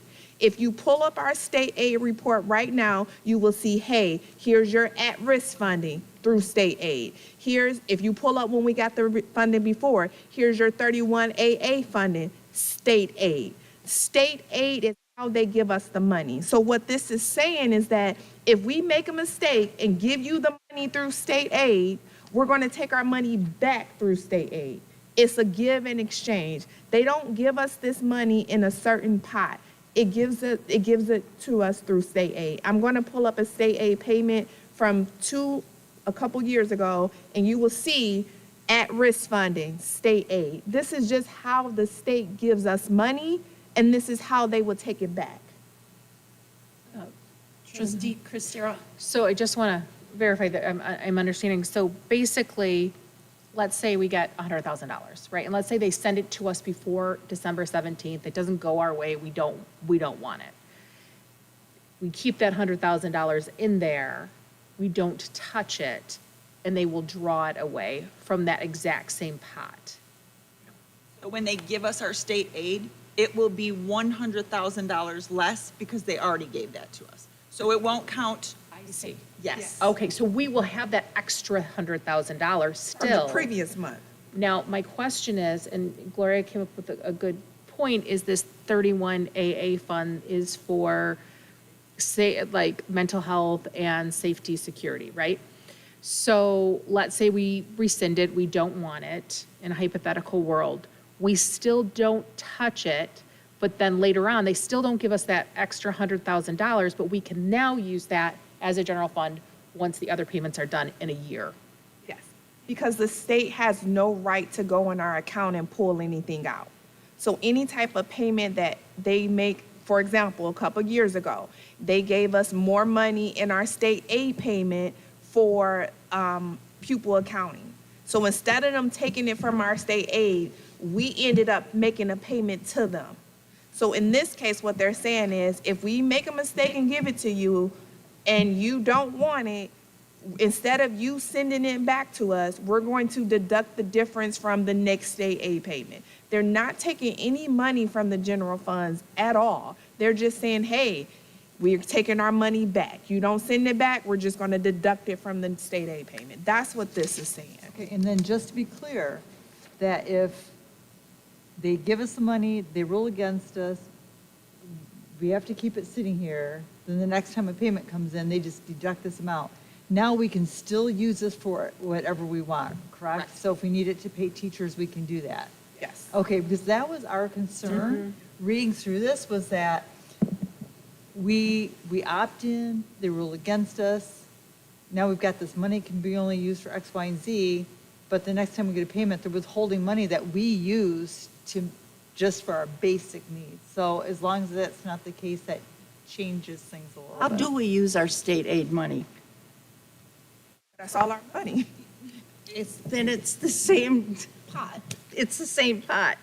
What do you mean, But how some do we grants use our go in state there for aid specific money? things. That's just how they pay us for all the different things. Be a grant. Here's the thing. That only supplied these. Right, she's two saying it's like a items. giant pot, and then the state deposits the money there, and she puts like 200,000, reading intervention state aid, or, 100,000 security grant state aid. We kind of earmark it, because we can only use that amount for those things, but it's an overall pot, it's like a giant account that they just throw money in there for many different causes, and then we earmark it so that we're in compliance. Am I understanding? Yeah, I think what you're thinking is that when you think of state aid, you're thinking of the amount that we get per pupil. That is a part of state aid. That's a part of the pot. But in that pot, you have different amounts that we're giving. We're giving money for at-risk. Those are our kids that are low performing. We're giving money for a lot of special education. State aid is just a huge umbrella that gives us payments once a month. That's what state aid is. So So how do we opt in to this, get the money, and then not use it for specifically the reasons this money was given? I understand our next payment's gonna be short. And I had something to say, just as a side. The fact that we were making payments on those overages for those invisible students was a negotiated thing. It wasn't something the state just did. No, it wasn't. No, it wasn't. No, what the state did is their formula works on the enrollment from the year before. And we dropped the source program, so our FTEs dropped by about 800. And when we got the first payment, it was a huge payment. So we contacted the state, and they said, oh, we're going to take that amount out on the next payment for the whole overage. And we said, well, that's impossible. That money's not even there yet. You haven't paid it to us yet. That's when they dropped the 5.3 million, I think it was, in our account and said, make equal payments back interest-free. That was the only way they could solve the problem, because they can't put money in an account and then take money out. So it was something the state did. It was zero interest, and they just did it out of the blue, because we told them, if you take all of the next year's payments, overage, next month before you even give it to us, that check's going to bounce. We can't make payroll that way. That's when they came back and put the money in our account and said, this is free money. Can I add one thing, President Holder? What we're talking about is a hypothetical situation. This is if that they deposit the money. Here is how it works. We have until December 4th to opt in. You opt in on the site that I have access to. If we opt in, then we can say on December 19th, that's when the timeline for the court decision. If the court rule in our favor and we do not have to give up our attorney-client privileges, we keep the money and we use it for its purposes.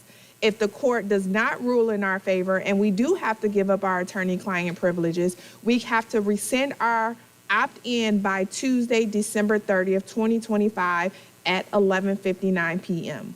The situation that we were just talking about says, well, what happens if you rescind by that time and they make a mistake and put the money in our account?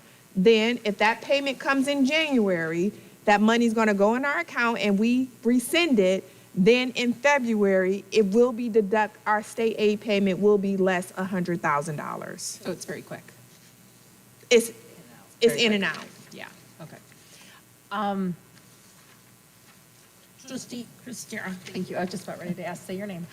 Okay, so let's say we're like, yes, I mean, it would be great. I really hope that it goes in favor of the schools. I genuinely do, so that, because we can use all of that. I know we have till December 30th. However, is there any way as a board we can make that decision way before that, barring any technical issues or anything like that? Like, we wouldn't want to make the decision December 30th, right? We would want to make the decision right away prior, So, as soon as the decision come out, I will send you guys an email and say, hey, this is in our favor. We are going to stay in. Or, hey, this is not in our favor. I'm sending the email and to opt out. And we would, Okay, just so it's automatic. we would ultimately have to have a special meeting to vote on opting out then. No, you don't. Because we already did that. We already voted to opt out. We'd have to vote to opt Okay, then back in today. I'm confused And then we then would if- have to vote out to opt out We already again. voted on this. You can't, she can't change her vote. Right voted now, we once. voted no. But then We they voted no revised based off of things. the information that was. I we voted understand that. What are no. you asking for a new vote again? Yes, I'm asking, can we opt in? Because here's what's going to happen. If it moves in our favor, this lawsuit is basically giving schools an opportunity to opt in and opt out if we don't Yeah, want I it. understand that, but this isn't the first time we voted on something and we didn't like the vote, so it It's was not voted about on liking the again. vote. Yes, This yes, is about it new is. information coming to the table. Mark- The language is different. I We voted don't be- okay, trust- I Mark. don't trust the state. Mark, when we voted Period. before, After we voted, that's when 31 school districts decided to sue the state. And once they sued the Yeah, state, I understand the all state changed the opt-in and opt-out. So now we have to vote again. Our old vote wouldn't stand because the circumstances have now changed. And we could vote tonight to say, yes, opt us in, and we give you permission if they vote against us to opt us out. Once you notify us, you can opt us out. We don't need another special meeting if we don't want one. I think it's kind of what she's saying. This is all just more manipulation for the state to achieve what they're trying to achieve. President Holder? President Holder? Trustee Chambliss? I'd like to make a motion to amend the agenda. What would you like to do? To consider voting to opt in pending the legal outcome of the court arbitration in December. And then if it's Trustee unfavorable. Chambliss, we would have to opt in and then revisit. We would have to revote. Couldn't we make the motion that we opt in and with the understanding that if the ruling does not go our way, Ms. Perry is told to opt us out? Like we give her a directive in advance, like it's a if-then. yes, like we're gonna opt in, but if the ruling is not in our way December 12th or 19th, Ms. Perry is directed to opt us out. Like immediately. Yes. The decision has to be made by December 30th. There's no board meeting prior to that. Yeah, so we just have it like set up all in advance. And if that's the motion that you want to make,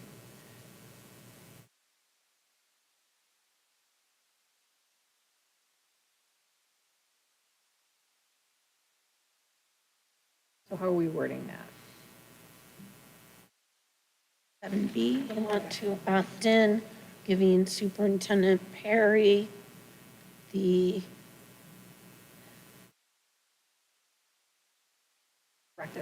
directive, thank you, to opt out by what date? 30th.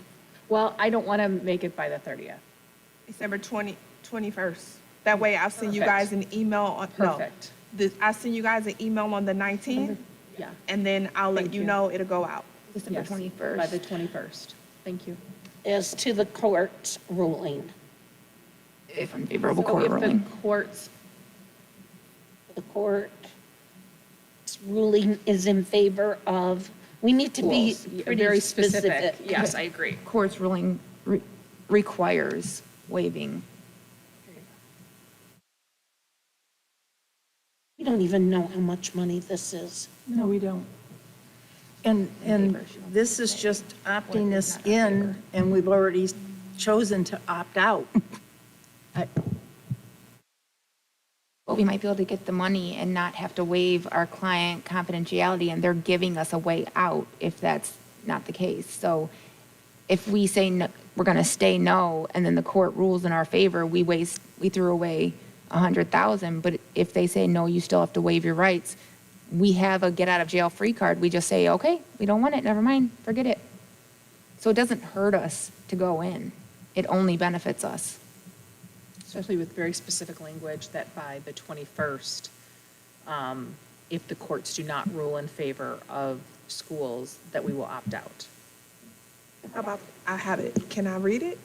Please. Yes, thank you. So the motion is to opt into receiving the 31A security funding. If the December 19 ruling forces districts to waive their attorney-client privilege, the superintendent will opt out by December 1st, 2025, and notify the board. December 21st. 21st, 2025. First, we got to vote. This is Do I- just to add it to the agenda. Yeah, I need a support to amend the agenda. Right. Oh, Professor Holder? I Trustee support. Christera. Yeah. So we're going to make this CA. Did I? I call her professor all the time. I don't know why, because I can't get president out, so I say professor. It's all good. It's all good. The CA. I'm in academia. What can I say? CA. Yeah, because it's already C. No, it's 7B. No, it is It is. Oh, I see what she's wanting to put it right here with this. With It the doesn't have to go update. up under action items? Amending the agenda. The amending the so- agenda can go under here, and then the action item would be 7B. Yeah. Okay. So this is to add it to the agenda, and we will vote on it for 7B. So everyone is clear. Anything else? Okay, roll call vote, please.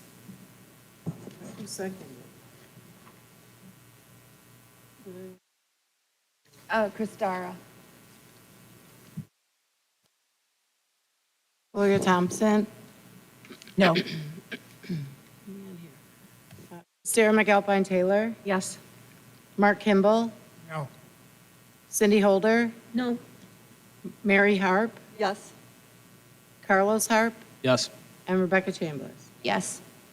The motion passes to add it to the agenda.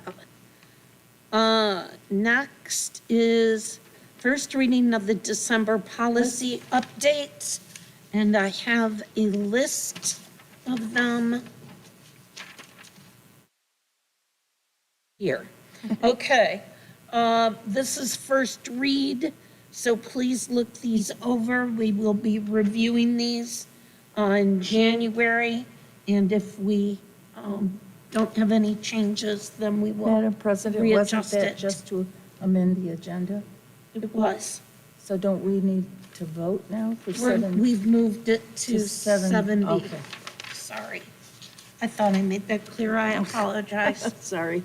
Okay, so, policy updates, PO 0167.3, PO 100, PO 7440.01, PO 5343, PO 5342, PO 5341, PO 2260.01, PO 832, PO 8600, PO 5610, PO 5611, PO 362.01. Those are the policy updates. The bylaw updates, which is next on the agenda, is 0100, 012301, sorry, 0131.1, 0144.1, 0165.1, 0166, and 0167.3. So those are the readings of all of those. Next on the agenda is the board meeting start times.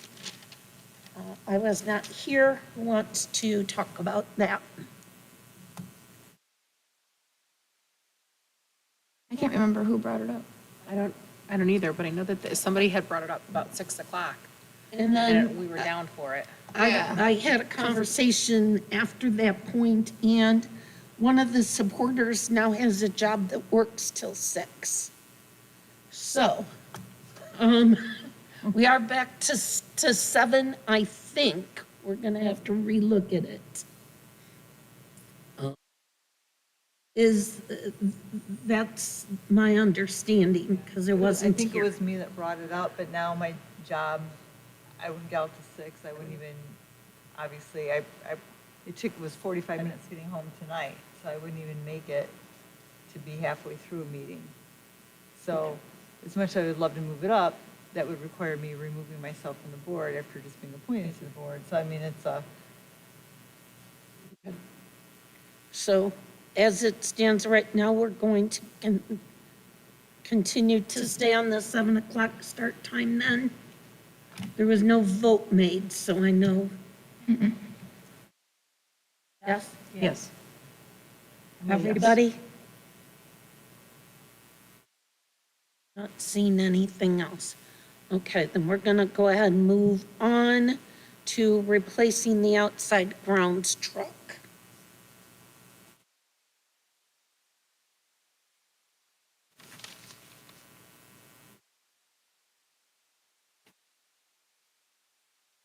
So in my newsletter, I sent you guys an update about our outside grounds truck. And so this week we experienced the deficiencies in the truck. It took 45 minutes to fill the truck up for gas so that we can plow the Madison Elementary School and the Madison High School parking lots because the other two are covered by our third party. So we wanted to have a conversation with you guys about your thoughts or get any feedback about the email regarding the truck and replacing the truck.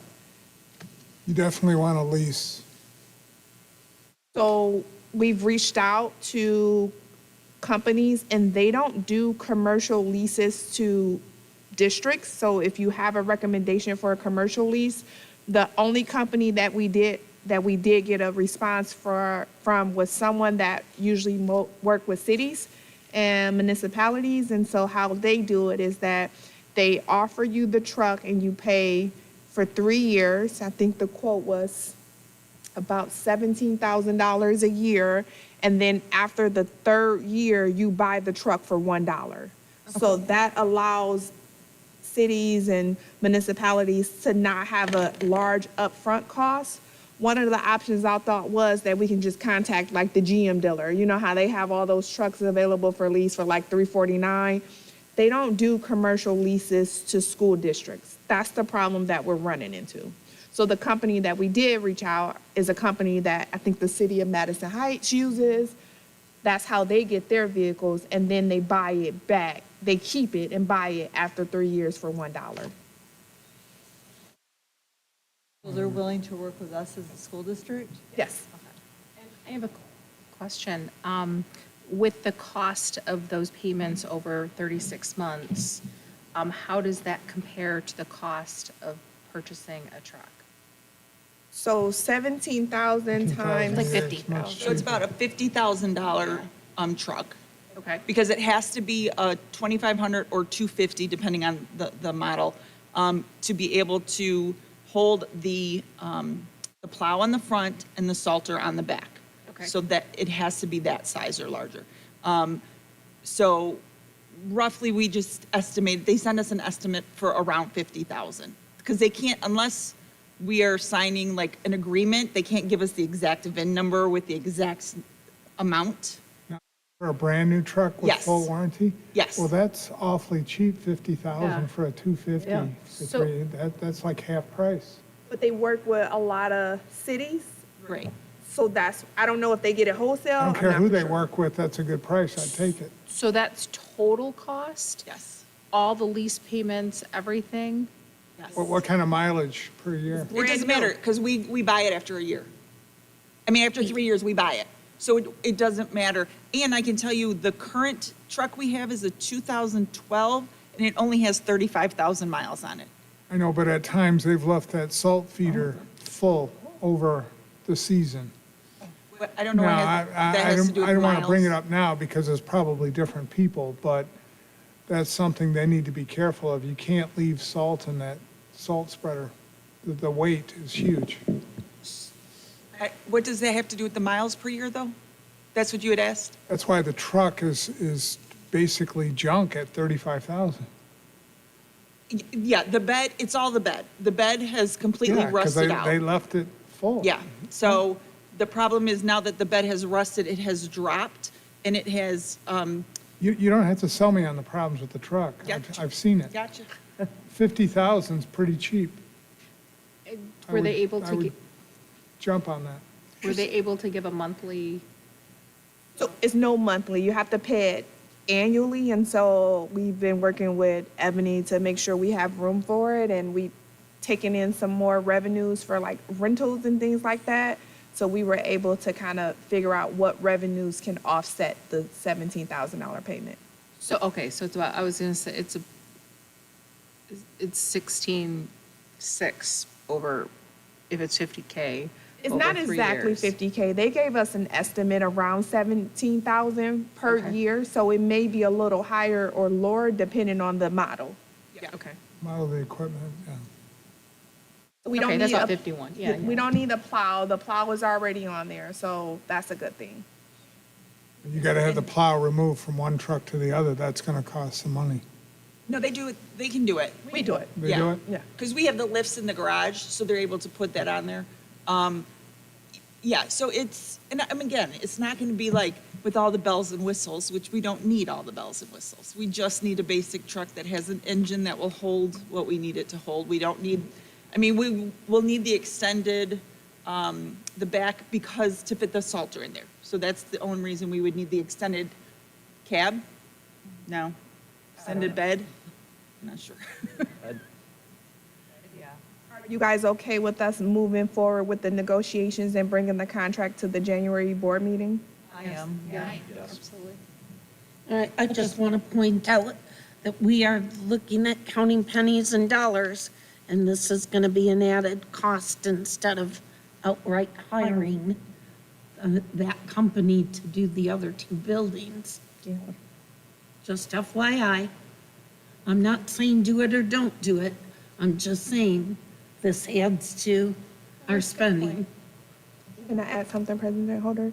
That truck during the school year when it's off-season, it's not just used for plowing, it's also used to move things around the district because we have the box truck and we also need the other truck. So sometimes it's used while the box truck is moving things, that truck may be used to go to different buildings to fix things. So it's not just used for plowing during the winter time. My point is just it's going to be added to our And winter also, expenses. we do want to add that we have collected revenues from facility rentals to kind of offset the expense. So we have taken in money from facility rentals so we can find a balance between the two. Yeah, I just signed on a new facility rental at Wilkinson, and it'll be from now through April, and the contract is 11,000. Trustee Chambliss? Would we be able to sell the old plow truck and then recoup some of that money to put towards this? Correct. So I Okay. went on to Carvana just to kind of, and I said, it's not in great shape and whatever. I think depending, we could get somewhere, I think the very high end would be like 5,000. I think more reasonably, 3,000 to 4,000 we could get for it. It helps. Because the engine is good, so that's The the problem thing. is, the blind person you get to buy it can't drive. Nice, Mark. But there are people who will purchase these things because You they need to sell want the engine. sell it for the powertrain, yeah. Yes, exactly. Trustee Carlos Harp? I guess more from a accountant point of view, have we got our money's worth out of the truck? And that may not be on us, right? If we didn't, year after year, maybe we'll consider, enforcing maintenance or, basic stuff.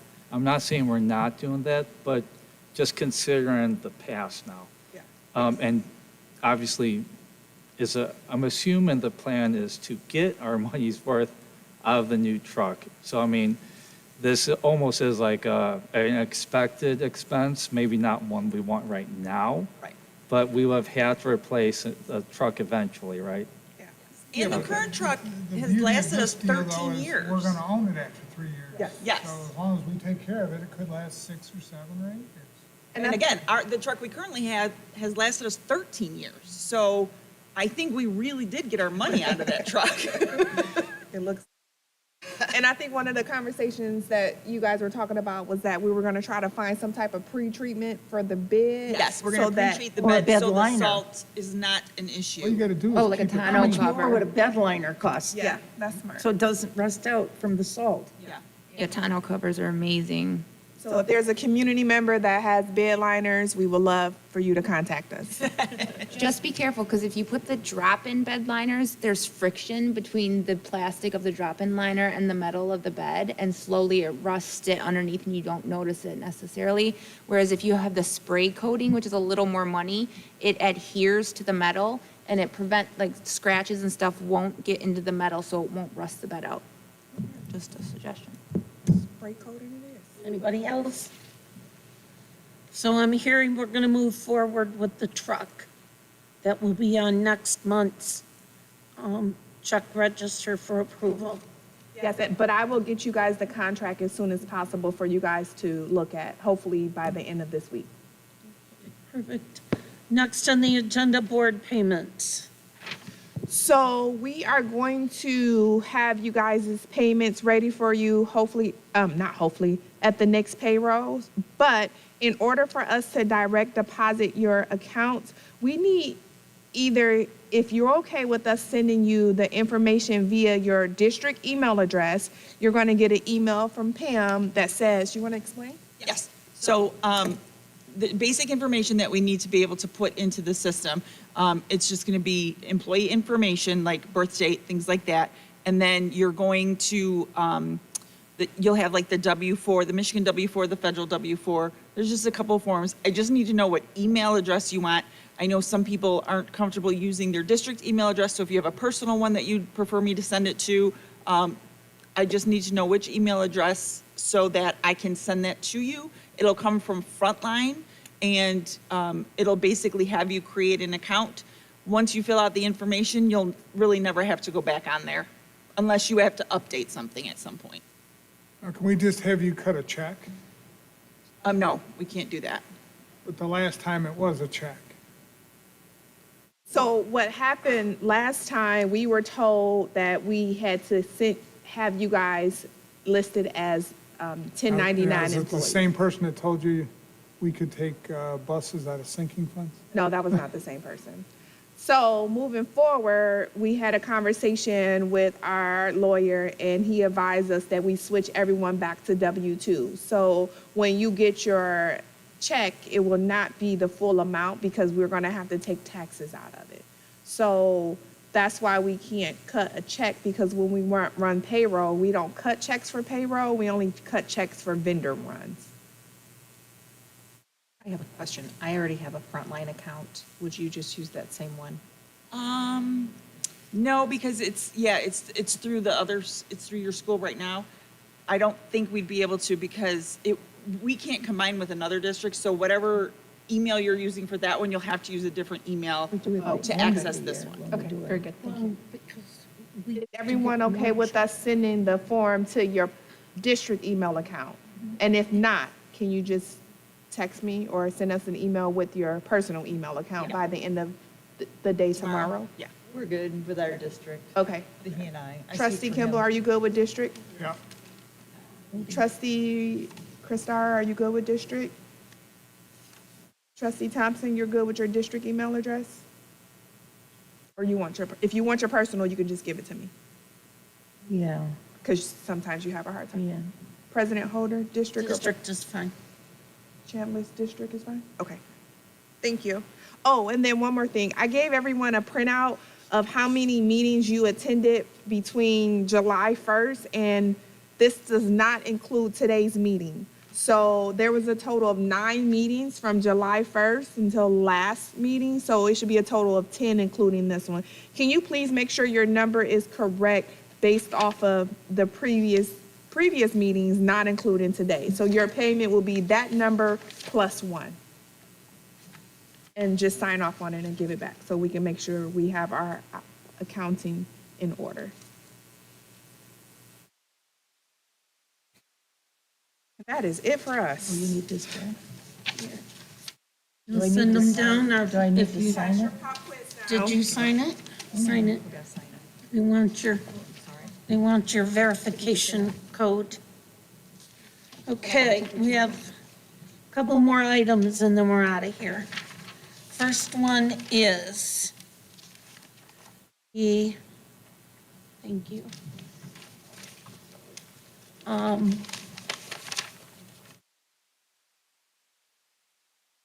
Our OCSBA proposed resolutions. And they are here. I've moved everything 13 times, so give me 1 second.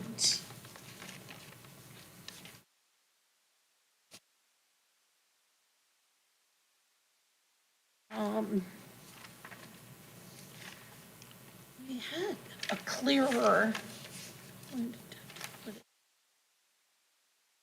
Here you go. Here you go, President. I apologize. Okay, adoption of the OCSBA proposed resolutions. The Oakland County School Boards Association has submitted a new proposed resolution for member districts approval per OCSBA bylaws. All new resolutions must be voted on by each member of the Board of Education. Member districts have until January 9th to submit their vote. The proposal number 1, OCSBA supports nonpartisan school board elections. Summary of proposal resolution 2. OCSBA supports full state funding of Early On Michigan, the state's early intervention system for infants and toddlers from birth to age 3 who have disabilities or developmental delays. The recommendation is the Board of Education approve OCSBA proposed resolution 1 and 2 and authorize the superintendent or designee to submit the district's vote to OCSBA. President Holder, Trustee Chambliss. I make a motion that the Board of Education approves the OCSBA proposed resolution 1 and 2 and authorizes the superintendent or designee to submit the district's vote to OCSBA. Trustee Thompson supported. Is there any discussion? Seeing none, roll call vote, please. Rebecca Chambliss? Yes. Carlos Harp? Yes. Mary Harp? Yes. Cindy Holder? Yes. Mark Kimball? Yes. Christira McAlpine Taylor? Yes. Gloria Thompson? Yes. Motion passed. We'll have to fill these out.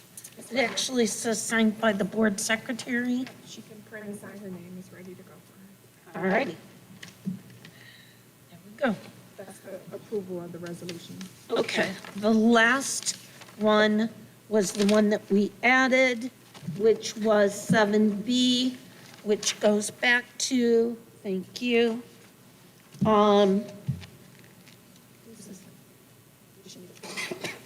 For Christara. Ms. Perry thought she might need a pen. She's a helper. She's a good helper. Used Mary's, yeah. Thank you. Okay, so we go back to the 3-1 AA vote.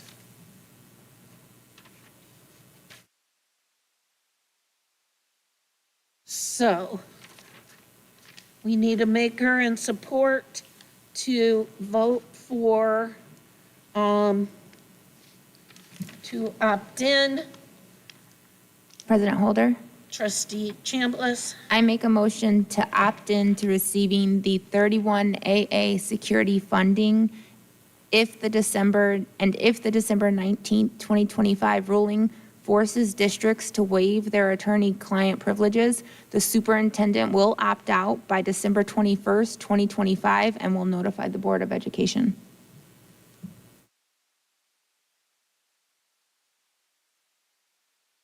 Okay, with that, I need a support. Support. Trustee Mary Harp supports. Any other discussion? Roll call vote, please. Gloria Thompson? No. Christira McAlpine Taylor? Yes. Mark Kimball? No. Cindy Holder? No. Mary Harp? Yes. Carlos Harp?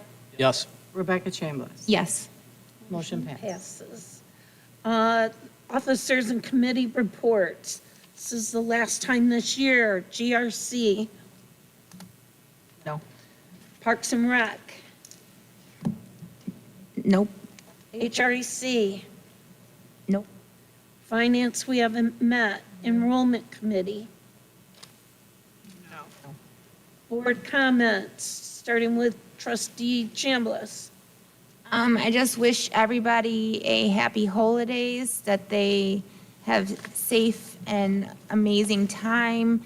I want to say that the city tree lighting last week was amazing, and I really want to encourage the families of Madison District to come out to these events and just get to know everybody. You kind of bump into everybody unexpectedly, and it's just a really good time. So I really encourage all of our Madison Eagle family to really come together, especially during these holidays and these type of citywide events.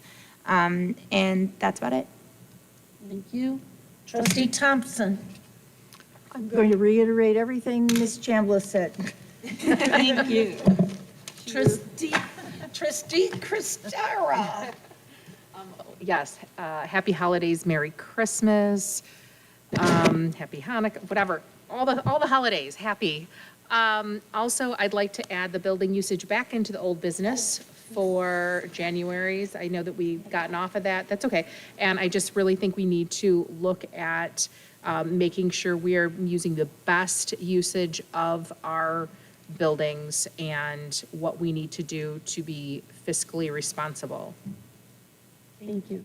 Trustee Mary Hart.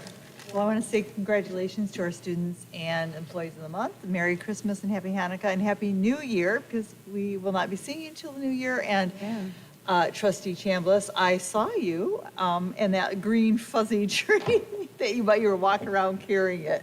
My daughter bought me that. It was a Grinch and it lit up. It was amazing. It was. I'm like, we just saw that. Rebecca's carrying it. I was watching it glow as you walked by. So. Thank you. Trustee Carlos Hart. Happy holidays, everyone. Take care. Trustee Mark Kimball. Happy holidays to everybody. That's it. I hope all you get. everybody has safe holidays, good health, and we will see you at the beginning of next year. Need a motion to President Holder. adjourn. Trustee Chambliss. I'd like to make a motion to adjourn for one last time in 2025. Thank you. Trustee Christara does the support. All in favor? Aye. Opposed? All right, good night. It's 9:18. That was a good meeting. What would happen if like 4 people did oppose and they're like, we're not leaving? We're just sitting here, I guess. That would never All in happen. favor, everyone says no. I'm freezing. I'm struggling tonight. Mexico, or Florida, or Panama. Please. Thank you again. Yeah, because I This was started just right now. awesome. No problem.